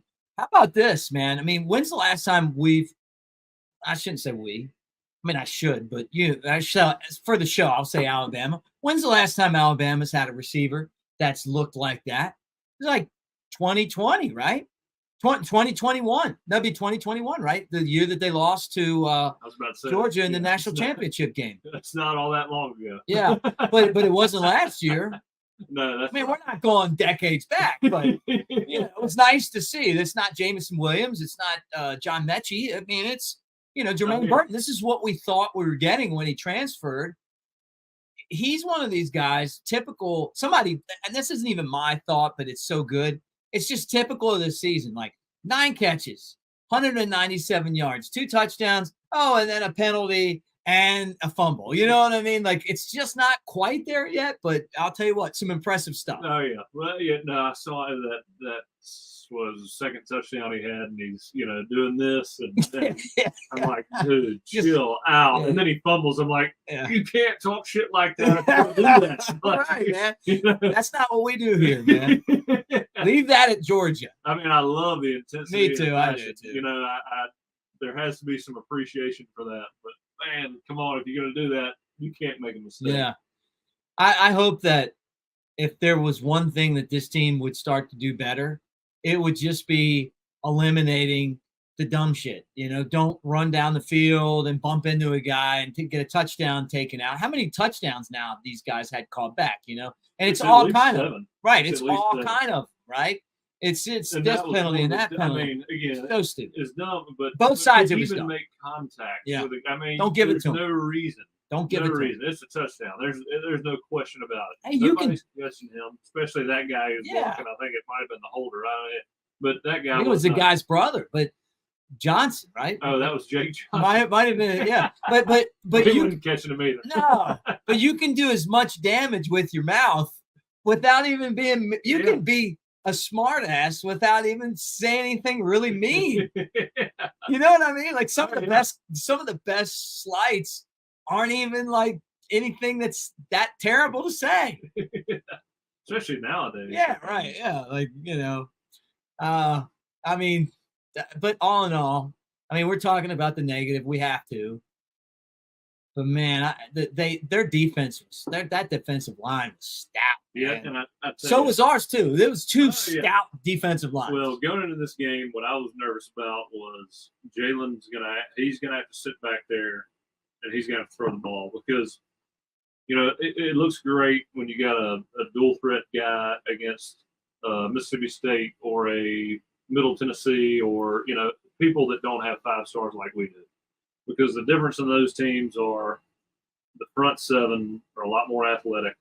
You're not going to be able to scramble and make plays with your feet the way that you could against lesser teams that don't have the athletes. Right. And so, I mean, to me, in my head, I'm thinking they're going to get pressure on him without having to bring a whole lot of guys. And when they do bring guys, you're going to have to get the ball out because you're not going to be able to make plays with your feet the way you have, earlier in the year. And, man, he stood back there. He made some hellacious throws. They did have, one bust that we took advantage of. But for the most part, he stood in the pocket, made throws. The only complaint that I would have is it seems like every time he's pressured and he's running, towards the sideline, I'm like, Totally. all right, well, he's going to break this time. The way he's running away from this guy, in his head, he knows he's either going to, break out of there and get a first down or gain some kind of positive yardage. He doesn't throw it away, and the guy sacks him. I'm like, dude, he throw it away or run, like do something, And then and then some of these throws that go high. I heard a commentator during the Mississippi State game talk about, how well he throws the ball without having to step into it. Yeah. I don't know if you caught that or No, not. yeah. But I'm sitting there in my head. I'm like, when you do that, you're going to force balls high. When you can't step into it and get on top of the ball, the tendency is for the ball to float high and tip balls, interceptions. I mean, it's not a good habit to pick up. And it seems like on those intermediate short throws, he kind of just sits back on his back foot and flips it out there. I like to see him step into those more and just get on top of it and get it to those guys. It's nice to be able to stay on your back foot and make throws, but man, those intermediate short throws, You got to get them there fast. Yeah, I mean, you got to get on top of them. It's almost more important on those short throws to make sure you have control of it and keep it low. Mm-hmm. He's getting better though. He's improving. I mean, again, I know early on in the year I was bought into Jalen Milroe, and I still think he's got a lot of potential. And he played a hell of a game Saturday. Yeah, It's a few mistakes like anybody would make, but outside of that, I mean, he's getting to the right people. He's winning games, taking some hellacious shots, and getting right back up too. He loves the team, loves Alabama. He plays it the way that it's supposed to be played. Yeah, I said this the other day on one of my shows. I think he's won the team over. I think he's won the team over because he had to compete for the position. We saw everybody. He was the best. He won the job. He goes out there, he takes hits, gets right back up. When he wasn't the starter, he was cheering the other guys on. He's by far the best of the group. And, you can just kind of see the guys rallying around him. It's exciting. Oh, yeah. I had heard all year long that he was the guy that the team seemed to have wanted to be the guy, and it was kind of his job to lose unless he just absolutely blew it. Right. But man, he's coming in and making plays. I mean, anybody can see that, right? Yeah. I mean, the guy's he's got it all. He's just got to figure out that short to mid-range passing game, and he made a lot of good throws this week. It seems like, the deep throw, he puts it on the money. Yeah. How does he do that? Burton, obviously, he has a pretty close relationship with. He understands a lot of those man throws. I mean, you're throwing based on, how the receiver gets off the ball, and you can kind of tell by his body language based on repetition, where he's going to be and what he's going to do. Where's the best place to put this ball? He obviously has a good feel for where Burton's going to be and how he's going to respond to certain leverages and coverages. Man, if he figures that, if him and Bond and Nyblack and Hale, they all figure it out and get on the same page, again, we won that game this weekend against a very talented team with so many mistakes. it just kind of makes you wonder, man, when that perfect game comes, I feel bad for the team that's on the opposite sideline because it's going to be dirty. I think Nick Saban's excited about this team because they're turning the corner. They haven't peaked. They still have things that they need to improve on. Well, it doesn't seem like there's any superstars. No, but it's coming. All the spotlight. Oh, it's coming, baby. You can see it coming. He can see it coming. I can tell. It's that new. They're turning the corner. This year is like that fresh program with a bunch of guys that don't really know how to believe in themselves, but they're kind of getting there. And he's just like, smiling like that. Yeah, he did. You see him in the post game? I'm like, okay. Yeah, what he's thinking is, man, we did everything to lose, and we still could have kicked their ass, right? That's got to be what he's thinking. Oh yeah. We should have beat them by. That could have been a 25-point win. Oh, easy. We should have beat them by 21 points. It should have beat them by that much. But we gave them possession after possession just through penalties and that the one interception. They pick each other up. You got to love that about it. It's amazing how the conversation has changed from week 1 to week 7. Oh, I know.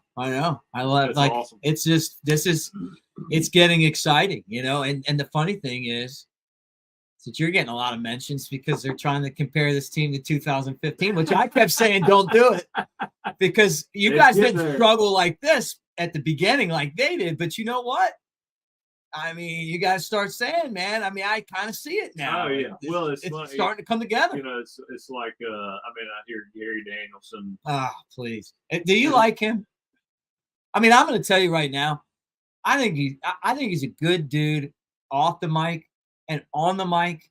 For someone that's done this their entire life, pretty much, a professional career.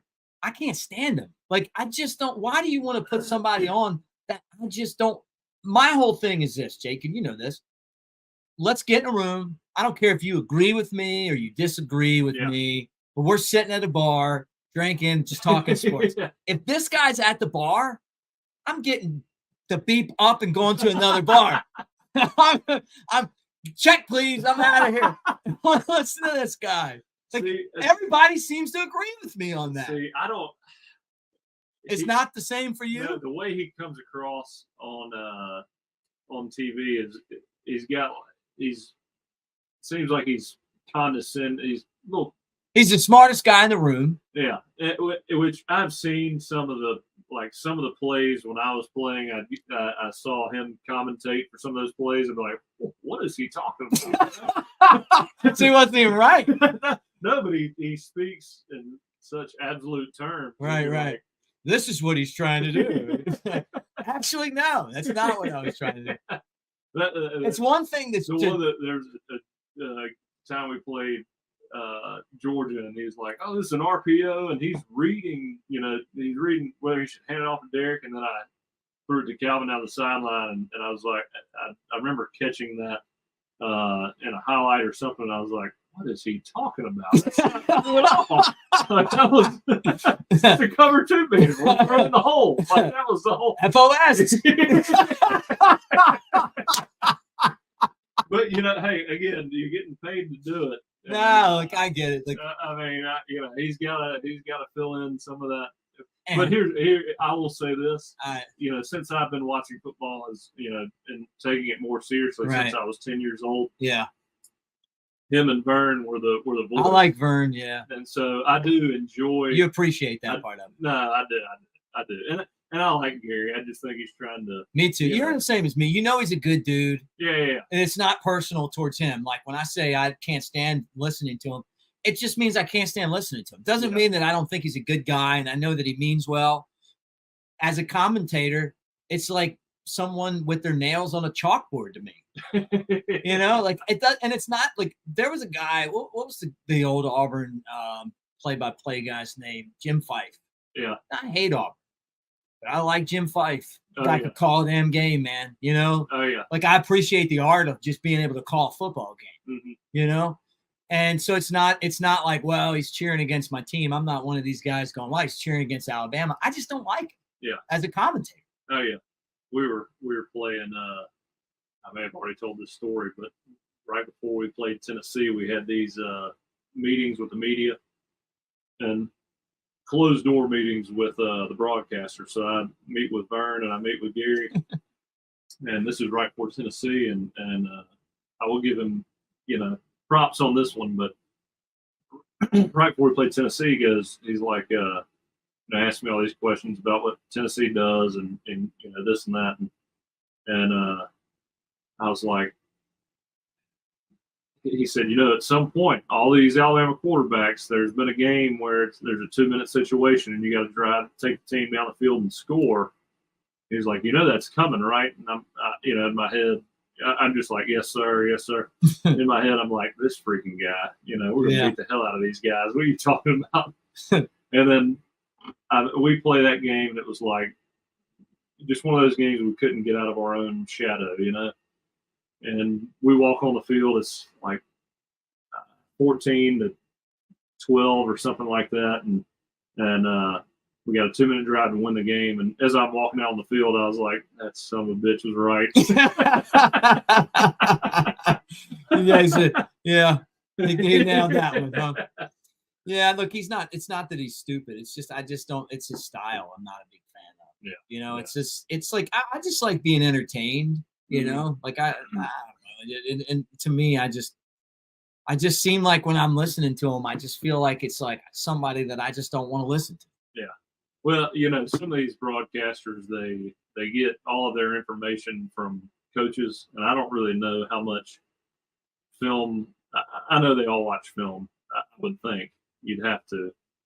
But a lot of this is just hearsay from coaches, and they kind of repeat what's been said in these meetings. And I think, again, they're filling time. I've seen some of this stuff firsthand where I know a coach is talking to a broadcaster, and then on game day, you'll hear it the next day. Yeah. I mean, and something they haven't really dug into. They just, this coach said this, so I'm going to throw this out there. So, I mean, really, their understanding of some of those plays and what's actually going on is, I think this is what it was. I think this is what he told me yesterday. So let's ride with it. Yeah, right. And look, the other part of it, I mean, I don't want to sit here and defend Gary, but it is tough when you're just, picking up a team every week. Oh man! Because think about this. We are just starting to get our finger on who this Alabama team is. Yeah. I mean, because you couldn't have the first 3 weeks. I don't feel like we knew who these guys were. We didn't know who they didn't even know who their identity was. Now we know, like, this is a killer secondary. This is a great defense. This is an offense that has a quarterback that's still learning on the job, but has amazing talent, has obviously won over the team, can do some spectacular stuff, but struggles in other areas. And some of the drop-off on the struggles could eventually hurt this team. We're seeing receivers that are coming into their own for the first time in an Alabama uniform or in their career. An offensive line that's just figuring out how to block. And a coach who is really excited about where this team's going, because I don't know if he knew it was going to be where it is right now. Yeah. Well, I mean, he probably hoped it. After I got done playing at Alabama, or really my whole college career, I learned, I mean, how much better you can get as a team, especially a young team that hadn't played with each other. I mean, from where you start week one, we had 9 new starters on offense. Yeah. So, I mean, where you start week one is completely different than where you finish week 12. Yeah. I mean, it's the amount of comfort you have in a group of guys after you play 12 games with them, especially in an SEC type atmosphere. It's just crazy how much more you progress, and really as players, how much you learn, the details of the game and how you should change kind of your habits week in, week out when you see certain looks, and being comfortable with those changes amongst the whole team, as a whole. It's week one Alabama is not going to be week 12 Alabama, and especially when you got that many new faces on that offense. Yeah, no doubt. I thought it was a great win, though. I was really excited about this one. The Texas A&M defense came to play. They were tough, but Alabama threw over them. Milroe, I thought, played a breakout game in my mind. Maybe he made some mistakes, but it still was a breakout game. The penalties came; they seemed to come in bunches. It wasn't. It was like 3 in a row. Here or there. But they overcame that. They overcame the mistakes. Obviously, Burton's day was tremendous. The defense was so good. It's a tough environment. It's just such a big win. I mean, I just think this one's really big. Yeah, that was the tone setter for the rest of the year, in my opinion. And I know we talked last week. To me, that was going to be the toughest game of the year. I know we got some tough games on down the road, but as far as talent, atmosphere, all things encompassing, that was the game. If we're going to make the SEC championship, obviously we have to win that game. But I mean, that was the biggest threat we had, talent wise and atmosphere wise. Yeah, and we'll talk about it later this week. We'll get back together and we'll get into the Arkansas game because it's just kind of like a recap of Saturday. But you can't look past anybody. I mean, they're not good enough to just look past somebody that's as dangerous as Arkansas and just win the game by showing up. But I just thought that this one, man, you go on the road in this conference, Jimbo and Saban have their thing. Nia Smith, apparently. Yeah, Nia Smith. Yeah. I was talking about maybe Alabama is nice. These guys. I watched the post game with Jimbo. I watched the post game with the Nia Smith. I enjoyed it. I just enjoyed it. It's the way it is. Like, okay. Eat that. Jimbo seems a little more calm now. Yeah, he does. I bet he regrets it. I bet he regrets saying the stuff about Saban. I bet he regrets it. Oh yeah, I'm sure. I mean, again, it's like that. A best friend you've had who did something stupid that pissed you off, and then you say something emotional, and it's like, oh man, I wish I hadn't said that. Yeah, because now you can't unsay it. Yeah. And Well, I don't think he meant it. To be honest with you, I think Coach Saban and Jimbo get along really pretty well. I think there's a love there between each other. It just, again, Jimbo took it as a shot towards his work ethic in recruiting. And, do they get along like Nick Saban and Kiffin? It's a different set of issues. I know. I'm just kidding. I don't even want to go back to Ole Miss. They already took their beat. Let's move on. Oh man, I tell you, man. I got sick on Saturday. I think I had food poisoning, and stayed in bed.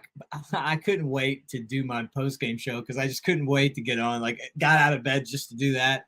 And it was such a great feeling, that the Roll Tide after winning that football game felt like a great Roll Tide. Oh, I mean, what would be, we lose that game, we're out of the playoff. I guess we've still got a shot at the SEC championship, but still probably going to be held out unless, multiple teams lose. But well, and I guess that's another area we can talk about too is the top 20, top 25 comes out and Alabama doesn't get any move. And I get it. There's a lot of teams, all the teams ahead of them haven't lost except Texas, and they lost to Texas. So it's hard to, and Texas lost an epic game to OU. That's the worst case scenario for us. Yeah. You want Texas to win, and that way if Oklahoma loses another one, they're out, and we get thrown in there. But if we take care of business, we're going to find a way. So many of those teams lost us. Yeah, we'll make it. I mean, the thing about it is, plus you got to take into account. This is already such a different team than it was when we played in Texas. I mean, it's not even close. No, I feel that too. I'm not worried about it. Some people are worried about it. I think it'll all end up kind of washing out the way that it needs to if you take care of business. Georgia's playing the weakest schedule that's ever been assembled for an SEC team, but it's worked out that way. They do have to go to Tennessee. My hope is that we undefeated went out, and then we get to play Texas again in the playoff. You want another shot at Texas? I'd love to see it. Love to see it. I think if we played them again, it would be the reason that they beat Alabama. Win by 10 points. I did too, or more. I just think that the problem that Alabama had is they couldn't get the plays into the defense. Yeah. Forget about the offense, and as bad as that was, like you knew when we went ahead that if they scored, we were going to have problems going down the field. I don't feel like that anymore. We can go down the field. Oh yeah. We'll figure it out. Like we're getting better and better. The short term game's getting better. This is the best defensive line that Alabama's going to face all year, and they had trouble running the ball. Anybody's going to have trouble running the ball on that team.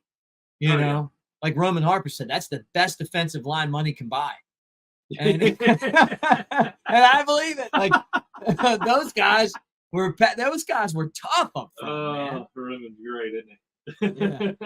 Tough up front. Hey, let me remind you guys that our show is brought to you by Lance's Lock. Check out Lance's Lock. You're making your picks. You want to have a better record than me, and I mean, I know it wouldn't take much, but just trust me. You know, you want to have a good record. Check out Lance's Lock. He's one of the best handicappers in the business, and he takes care of college football and the NFL. He does baseball. He does it all. He was telling me he's got like 12 TVs going at one time at his house, man. He's just like a computer of stuff. So lanceslock.com, but I have nothing but love and respect for him. And man, he's so good at the handicap game.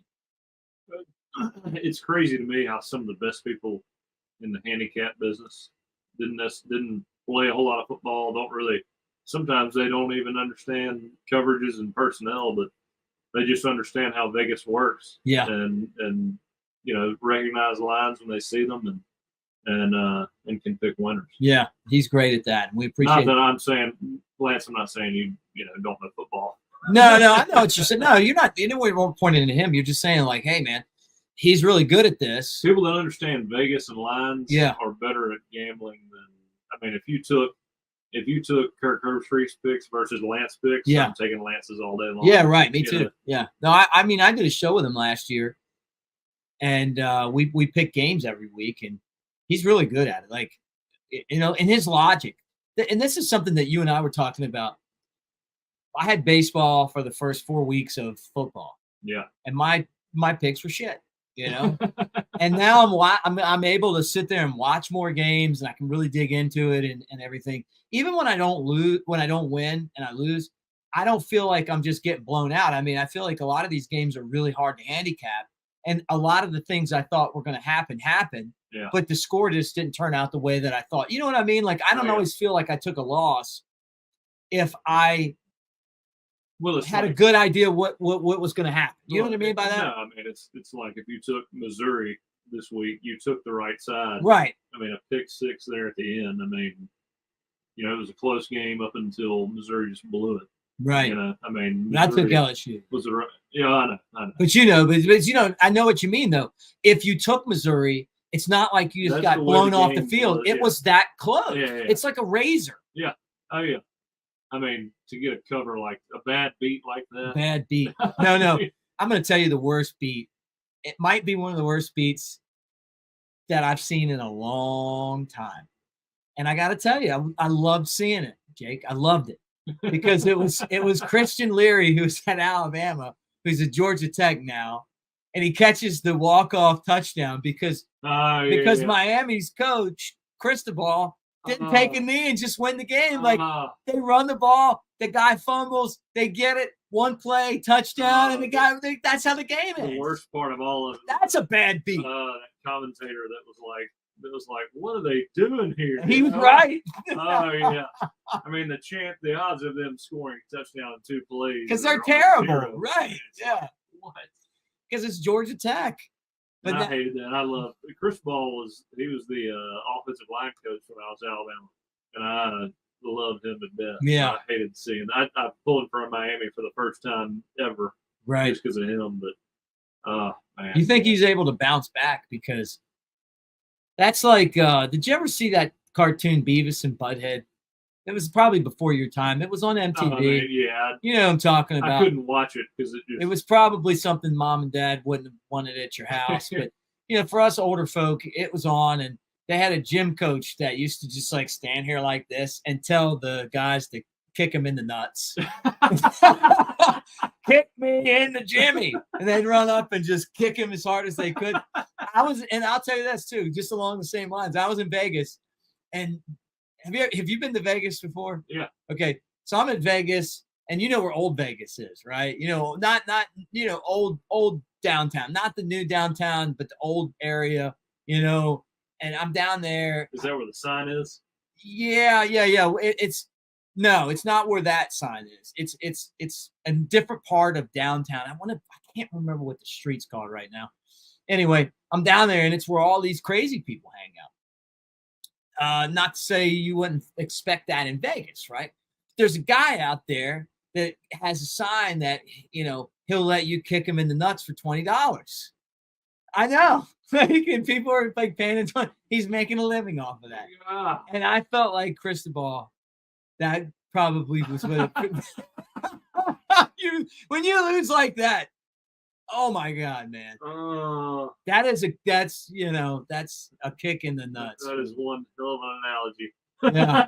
You feel that though? Yeah. I mean, they were undefeated. They're going to be 5-0. They beat Texas A&M. They're in an ACC where I'm looking around and I'm going, you got a chance here. Like you're sneaky good. Now you're dealing with 3 other teams that are undefeated. They don't even play each other. And you gave one away, man. And then you see that clip of the O lineman sitting there. Yeah. Like, what the? Yeah, I know. Well, you've been there before. Like we all have. We play sports where you're like, and what are they doing? Yeah. You know, difference there. I think. I don't think Miami's really good enough to make it in the playoff. I think they're good enough. Not anymore. They're not. I think they're good enough to win 10 games, and probably would have had it not been for that game. But Coach Cristobal, he's a good dude. character guy. He's gonna take full responsibility for it. And, you know, talk to his team about it. And it's hard not to follow a guy like that. So yeah. I think he gets better from this, but man, yeah, that was brutal to watch. Fremont Street. Fremont Street. Yeah, Fremont Street. Yeah. So if you're down there, Jake, and you're going, man, I don't even get this analogy. Go to Fremont and bring $20. Bring your 20 because they only takes cash. If I lose a lot on the blackjack table and I'm pissed, I'll visit Fremont Street. You can't miss the guy. That was one of the takeaways I had last time I was in Vegas. I was like, you know, I had a great time, a really great time. The other, I don't know. I bet his career is a little bit shorter than an NFL running back's career. Yeah, you think so? I mean, it sounds so crazy, but it's true. Somebody watching is going, man, I saw that. Somebody might have even paid him the $20. I didn't know. I didn't just. I mean, if you're going to pay somebody $20 for something like that, I don't even know. You give it like I feel like if somebody's doing that, I just want to give them 20 and let them. Dude, you don't want to give them a Will Riker?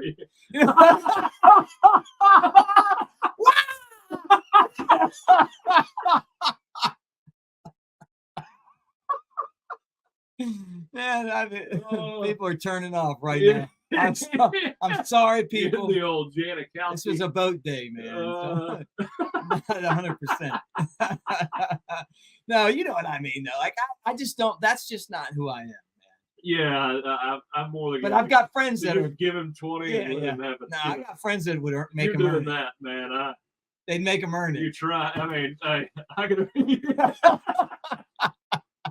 That's how it feels for Miami right now. But look, for Leary, good for him, man. Great catch. You know, touchdown for him.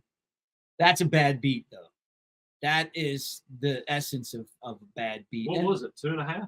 I don't even know, but I just to lose like that, yeah. you know. I was watching Talia and Maryland. They came out. They were playing toe to toe with Ohio State. They just couldn't score.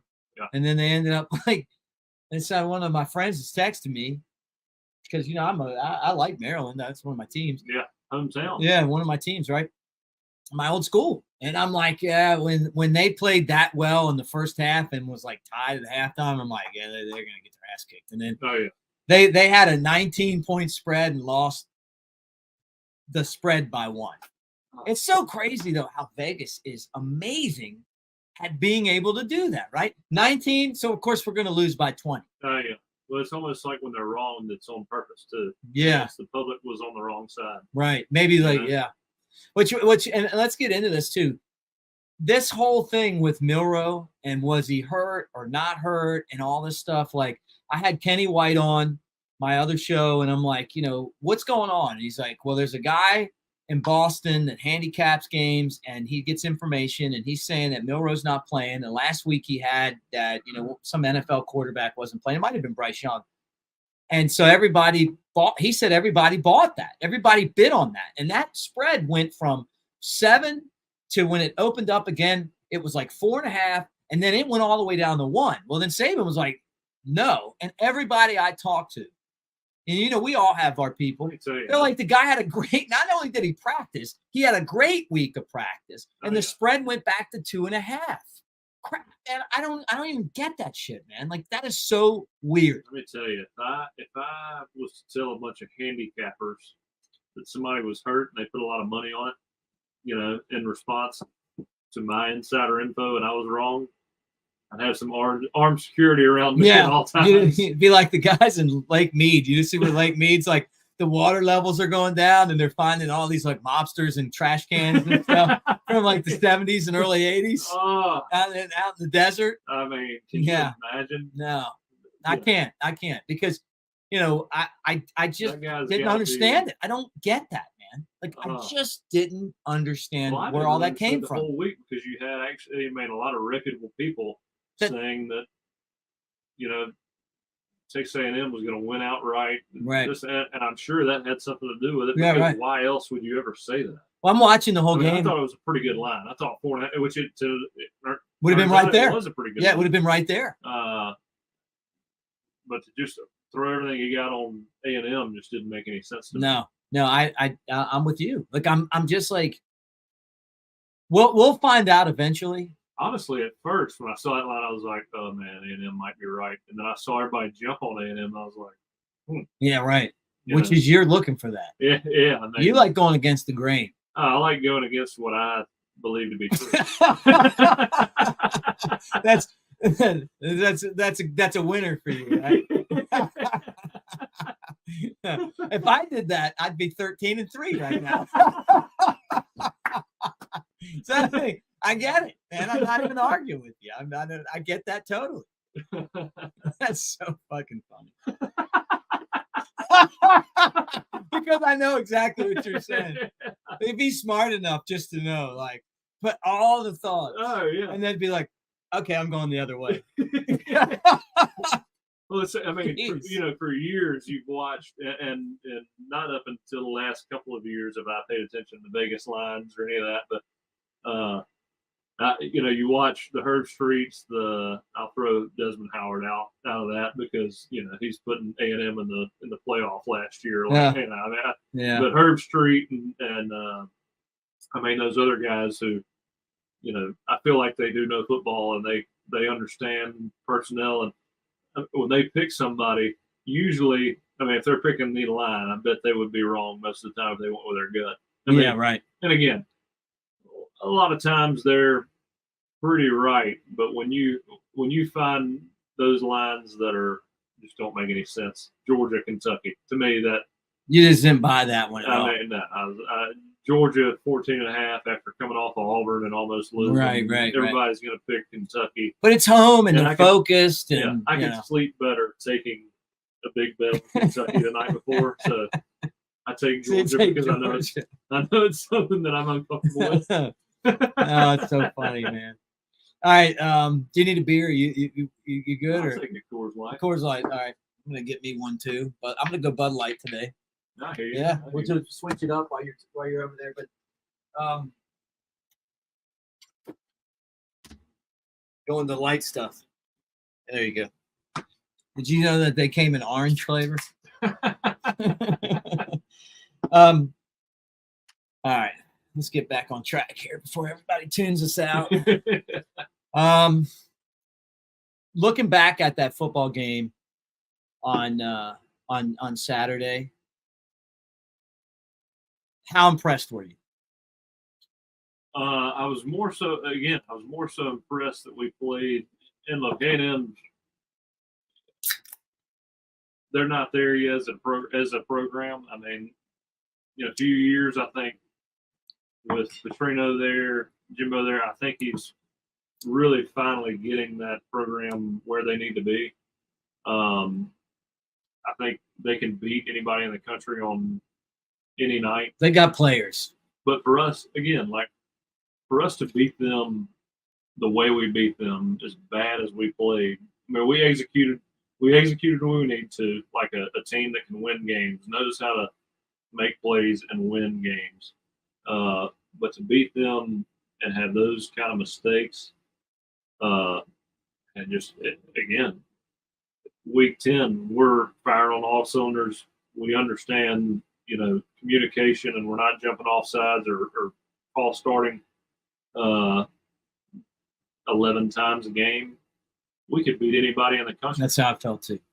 That's what I think. That's why Saban was happy. We beat them half cocked. Yeah, I mean, it's chicken cock whiskey, LT, the rye. Like I listened to the next round. No, I hear you, man. We did. Like it was. I just felt like this was a really big win for this team. Yeah. Well, I guarantee you the odds for Alabama to win the national championship now are a lot lower than they were, or higher, however you want to phrase it. I guarantee you're getting a lot less money back. Oh, yeah. I got a buddy named Chris Coleman, and he said that when they lost to Texas, he loaded up on Alabama the next day.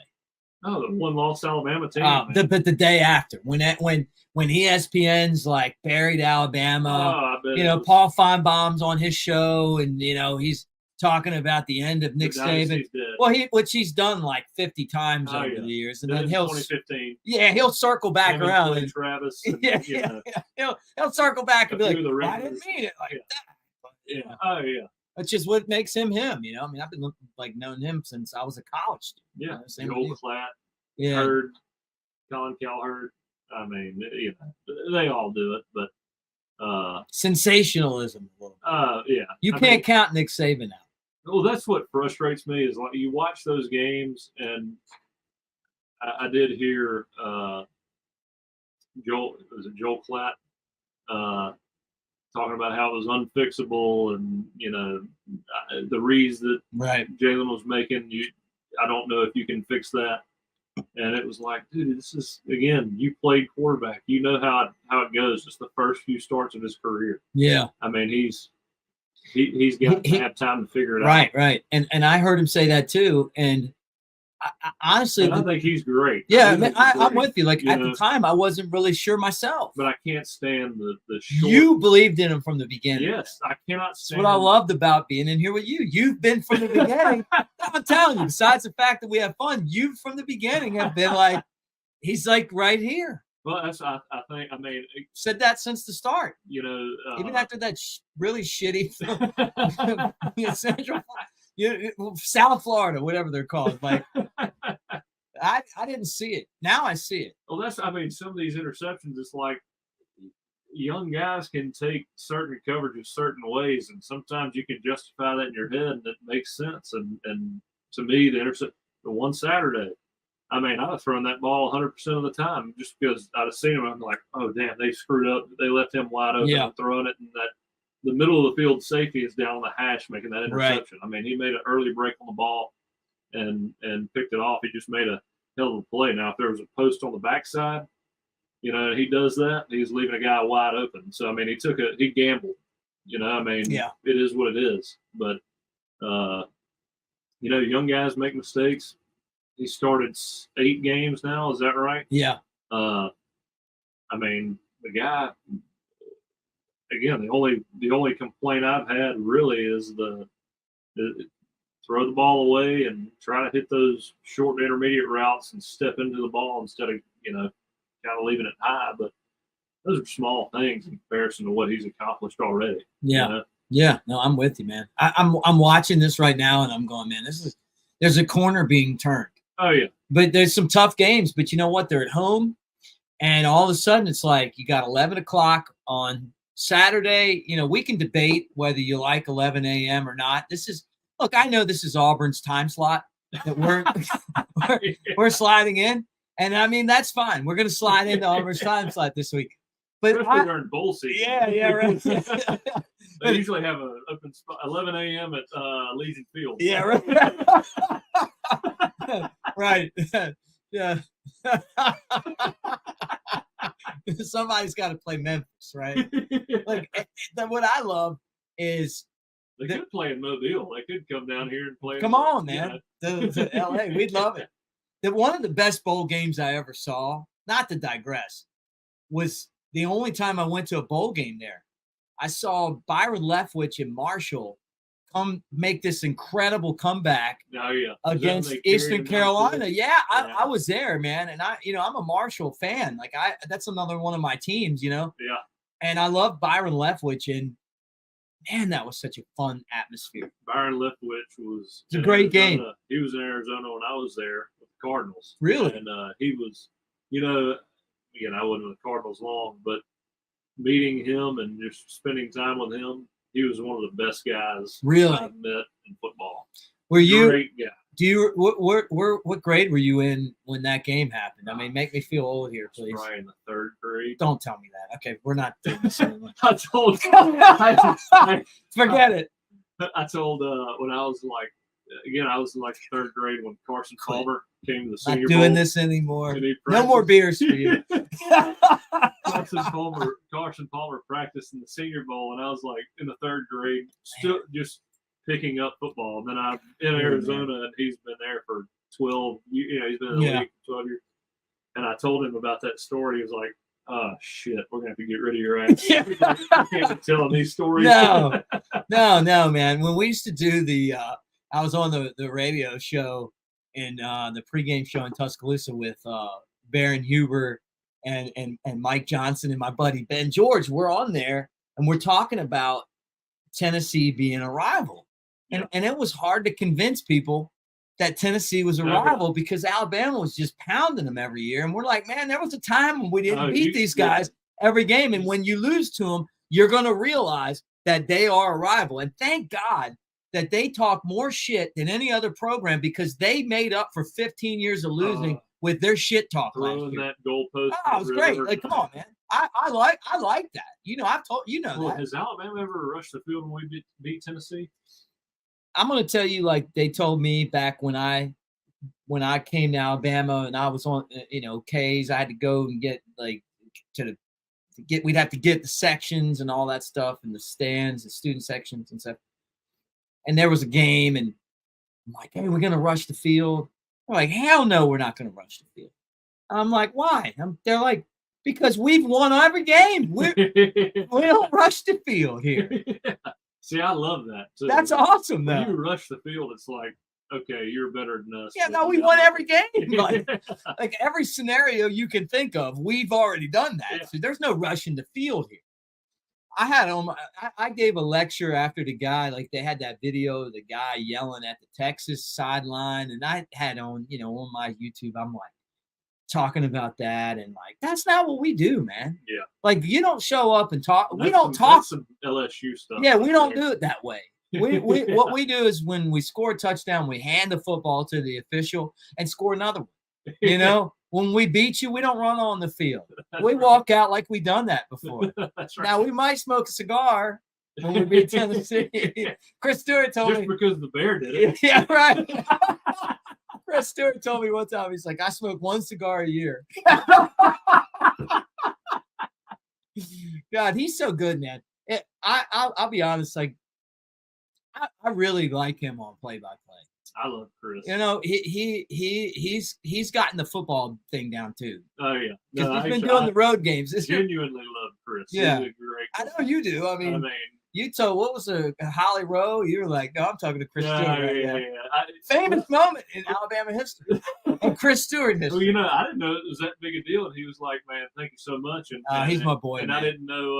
I really didn't know it meant. Great dude. I didn't know it meant that much, but I had known Chris, ever since I got to Alabama, and he's one of those guys that, as a player, of course, I'd heard him growing up. Yeah. But, you know, when you know that the broadcaster has your best interest in mind. Yeah, as a player, he cares, man. Like, you know, he kind of has a different relationship with the players from my point of view.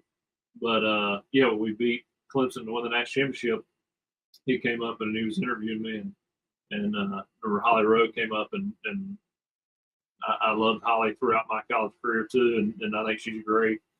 She ran up and she kind of you know, tried to give him the forearm, and I was like, Holly, I got to talk to my boy. This is my guy right here, and Chris, you know, again, I didn't think anything of it, but Chris was. He's like, man, thank you so much. It meant a lot to me. It was cool that it meant so much to him. Yeah. Look, I've said this too about, like, sometimes I feel like Alabama's become like a national thing. And this is a criticism of Saban. And I don't mean it to, like, look, I know if I criticize Saban, I told you my aunt will come down hard on me. So this isn't really that much of a criticism. I do love him on Pat McAfee. Okay. I do. I'm not going to lie. And you know, if he's on Dan Patrick, I like all that stuff, but you got to take care of your local people, man. Like, because when things go wrong, talking to the national media isn't going to make things better at home. It's taking care of the guys that cover you every single day, man. Like, because they're the ones that are going to talk to the people that you know that are basically your real fan base. Yeah. And having a national program, I mean, you know, Jake, I got to explain this because there are some Auburn fans that watch, and it's like, you guys wouldn't get this, you know, like everything's local for you guys, but at Alabama, it's national. Like, where, you know, you're not going anywhere. You're not going to run into an Auburn shirt, you know, outside of Lee County or maybe, you know, but where we go, there's always Alabama fans. You know, Montgomery's got a lot of them. Yeah, they do trickle into Montgomery, but I'm saying, But who wants to live in Montgomery? Yeah, right. No, I mean, I hear you, but there's a lot of Alabama fans there too. You know, and I'm trying to think, what's that town between Montgomery and Auburn? That town, you know what I'm talking about? Isn't there like a town in between there? No, there's not. And that's my point. That's my point. No, like, if you're like, you know, like when you're at Alabama, everybody cares what's going on. When you lose at Alabama, it is the lead story on ESPN. Oh, yeah. Ladies and gentlemen, Alabama lost to Texas today. We're showing the highlights, like breaking right out of the news. Oh, yeah. When Auburn loses, it's like, you know, the very end of the college football show that they have. Oh, and by the way, Auburn today played so. Here's the highlights, you know. And but at Alabama, it is a national program. But I just hope that they don't. I feel like sometimes they forget that, like, the local media matters too, you know. Then I say that, and I'm not criticizing Nick Saban because what he's doing this year is special, you know. Oh, this is I love what he's doing, man. Love this. This is his bread and butter type of Yeah. year.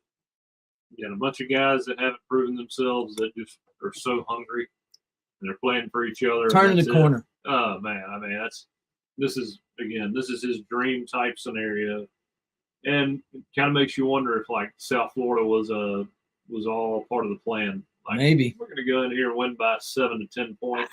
Man, I don't even know. Like, is he really? I just don't buy that with him.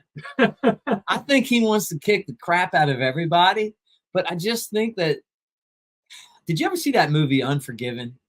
It's like an old Western movie, but it's not that old. But it has this guy named Clint Eastwood in it. He's like an actor that, like, played Dirty Harry and, you know, it's on all these amazing Westerns. But it's like one of his last, like. I'm not that young. I'm Okay. Clint Eastwood. I'm just messing with you. But I know who you know I'm talking about. But it's like when Clint Eastwood, like Clint Eastwood is the badass of all the badasses. Yeah. And in this movie, he's like an old gunfighter that everybody's just kind of scared of, but he's like lost his edge, you know. But everybody's so afraid, like, they can't, you know. And he's just like a lot of the shit he does is like, oh shit, like, you know, like he's even surprising himself. And I feel like there's a part of that with Saban where it's like, you know, he's not the same dude he was, you know, 10 years ago. You know, he's not the same guy he was when you guys played, but he's still the same guy, and it's still there, you know. And it's like it's a different formula to get to the finish line. Well, he gets there. He's either the luckiest man alive, or everything he does is very calculated and on purpose. And it's and I'm leaning towards everything's calculated. Yeah, we don't know. I'll figure it out. Or he's in that room when he pushes that button and the door shuts by itself. Yeah. And he's going like this, like, you know, like, because this season kind of feels like that. But man, I don't know, man. Like, I'll tell you, he really is the greatest of all time. Oh, by far. Like, not even close. And they might lose 2 more games this year. I don't know what's going to happen, but God, it's been so much fun watching nobody him. that commands that is that good at their job and commands that much respect from so many people. I mean, when you think about the people that talk shit about Coach Saban, you feel like most of it is from a place of jealousy. Yeah. I mean, if you don't know Coach Saban and you don't understand, you know, his day in, day out process, you know, when you're around him, he's a machine. He's unlike anybody I've ever been around. Yeah. You know, he has no true hobbies outside of football. I mean, I think he pretends to like going out on the boat, and, you know, maybe that's his escape, and, you know, not buying but it. He wants, when I left the complex at, you know, 6 o'clock, I mean, his car is still there. You drive by there. I mean, the guy he's there all the time. He's that quintessential, you know, guy that he's the example. He leads by example. That's what he does. He's the hardest worker in the room at all times, demands that from everybody around him. And he speaks. He's so eloquent and so good at communicating. He's got everything there is that it takes for a good coach. You know, usually every coach you meet, you're like, man, he's great at this, but he struggles here. He's great at this. Can't quite get there on this end, but there's no weakness there. You know, he's personable. He's knowledgeable. He speaks well. He recruits. And to me, from my experience with him, you know, everything is genuine and on the table. Everything's honest and transparent. And I don't think anybody else is capable of doing that. Mm-mm. And I don't think anybody will ever be able to match his performance. No. I just especially and now with NIL. Oh yeah, man, and everything else. They make it to where they want, you know, like they want to make it easier for the programs that struggle to make, you know, where they can basically buy themselves out of not being as good. Yeah. But the guy, the biggest compliment I can give him is when I lived in Tuscaloosa and you were having all the problems and with the economy and the housing bubble and all that stuff. I mean, we didn't have any of those problems. Yeah. Because Nick Saban keeps your property value. I'm not even lying about that. I said that on the air constantly when I was on Tide doing the show with Ryan Fowler. Oh, yeah. I mean, what's good for Nick is good for Mick. That was my saying. No, I mean, look, if you want to, if I was talking to recruits about Coach Saban, it would be, I mean, if you want to play year one, fine. I mean, go somewhere else and somewhere where people are going to keep you happy. If you want to get paid a lot of money, go somewhere with a lot of backing that's going to pay you to get there. But if you want to be the best player and be the most complete person, you go play for Coach Saban. Right. You know? Great advice, man. All right, 2 minutes. Let's do our 2-minute drill here. And I guess I just want to know your game boss, man. Who were your players of the game? Well, Jalen and Burton, they're definitely getting it on offense. Downs, he's getting it on defense. I think that was the key pivoting moment of the game. Yeah. That, without that interception, I don't know if we win that game, to be honest with you. Yeah. It was such a momentum change. Had they scored, gone up 10 to 14 points, we'd have had to dig the hole out of and a lot less time to do it. Yeah. So, those are my 3 helmet stickers. Yeah, I love it. Helmet stickers, game balls. There was all guys we picked too on. after the game. I just the Downs is becoming one of my favorite players, man. Oh yeah, I just love him like on and off the field. You compared him to Deion Sanders, and I'm starting to get on the same page. Well, and I said that, and everybody was like, but kind of held back. But if Saban looks at you and starts like saying, "Hey, this guy could be the best at," or oh yeah, that's because he doesn't like doing comparisons. He doesn't like that. And to make that interception, I mean, it's a hell of a play just to bat that ball down, but to actually pick it off. Wow, it's beautiful. I mean, and trailing a guy like that and to cut the corner or cut him off and make that pick. I mean, it's just athleticism, understanding of, body control and coverage and knowing how to attack. That guy seems to be a Mika Fitzpatrick-like. Yeah. Yeah, no doubt, man. I love this defense. Hopefully Malachi comes back. I know he's got an ankle, some kind of twisted ankle. What happened? I saw the play. I mean, he was like in the middle of a tackle and, it looked like his cleat got caught, but it didn't look too bad. Yeah, I was about to say it didn't look as bad as like he got rolled up. No, it wasn't. No, but we've both had ankle injuries. I know you have. I know I have. They suck. Yeah, and to play corner and run 8 miles and 4 hours during practice or during a game, I mean, that's not happening. I just had one happen at the after work basketball game a couple times. I thought you I fell down the stairs before, man. I got to thank for those of you that have stuck around this long. The Floribama came to my rescue today. Ran out of gas on the boat, and it's because of these digital these digital gauges that tell you how much gas you had. Like I was supposed to have like 13 gallons, and I didn't have any gallons. So they came to my rescue. So I'm gonna tell you right now that I'm shouting them out every show I'm doing for at least a week. Steve came to my rescue. Love them, man. Place. I love that place. Love it. If you've never been, let me tell you, it's the best bar in Alabama, best bar I've ever been to. It is. So LT was on my show on Friday, and he was like, he wants to do a home and home. Like he comes down here and does this show with us. Oh yeah. And then we go up to his house and hang out and do some shows with him. Do it.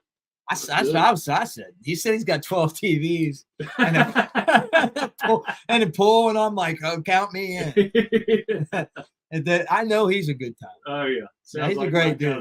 My kind of college football Saturday. That's a home and home that I'm looking forward to. All right, guys. Look, we appreciate you guys being here. Make sure that you guys share our podcast if you like it. Tell your friends about it. Elephant in the Room is honestly it's been so much fun to do this, man. And I know we're halfway there. Ryan Anderson, I guess he's like our Thursday guy now. Is he? We're gonna have some more too. Yeah. Might sprinkle a little bit of baseball in there too. Come on, let's go, man. I'm bring them on. Monday we'll analyze, and Thursday we'll just for lack of a better word, just screw around. We'll screw around, yeah. And we'll talk this Thursday. We'll get back together again, and we'll talk about Arkansas and whatever else is going on. But man, subscribe, give us a thumbs up. We really appreciate the Disrupt the Media guys for getting outside of Birmingham and coming down here to South Alabama, LA, and giving some guys from LA that live in LA a chance to come and talk some football. I want Dunaway to come here. Oh yeah.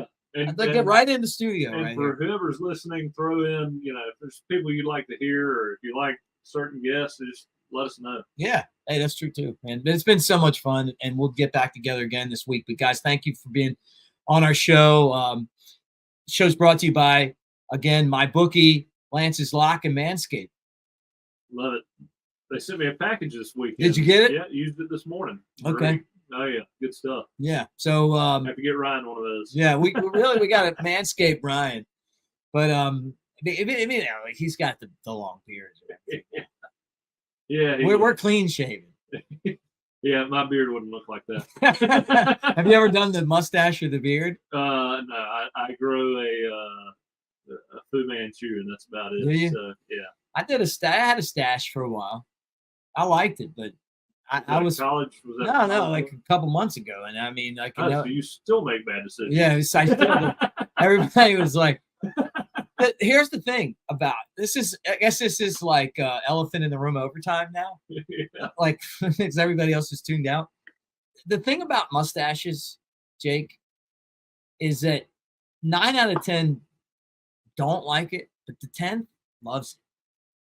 I'm going through the line at Freddy's to get an ice cream, and the lady handed me my ice cream, like she was mesmerized by me, and it was the mustache. It's true.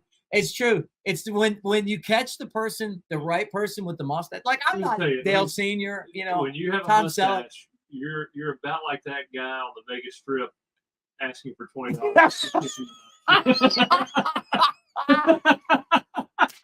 On Fremont. I think that's where we're going to leave it here, guys. Roll Tide, everybody. For Jake Coker, I'm Mick Gillespie. We just put you through an hour and 10 minutes of this. If you stayed with us, roll Tide.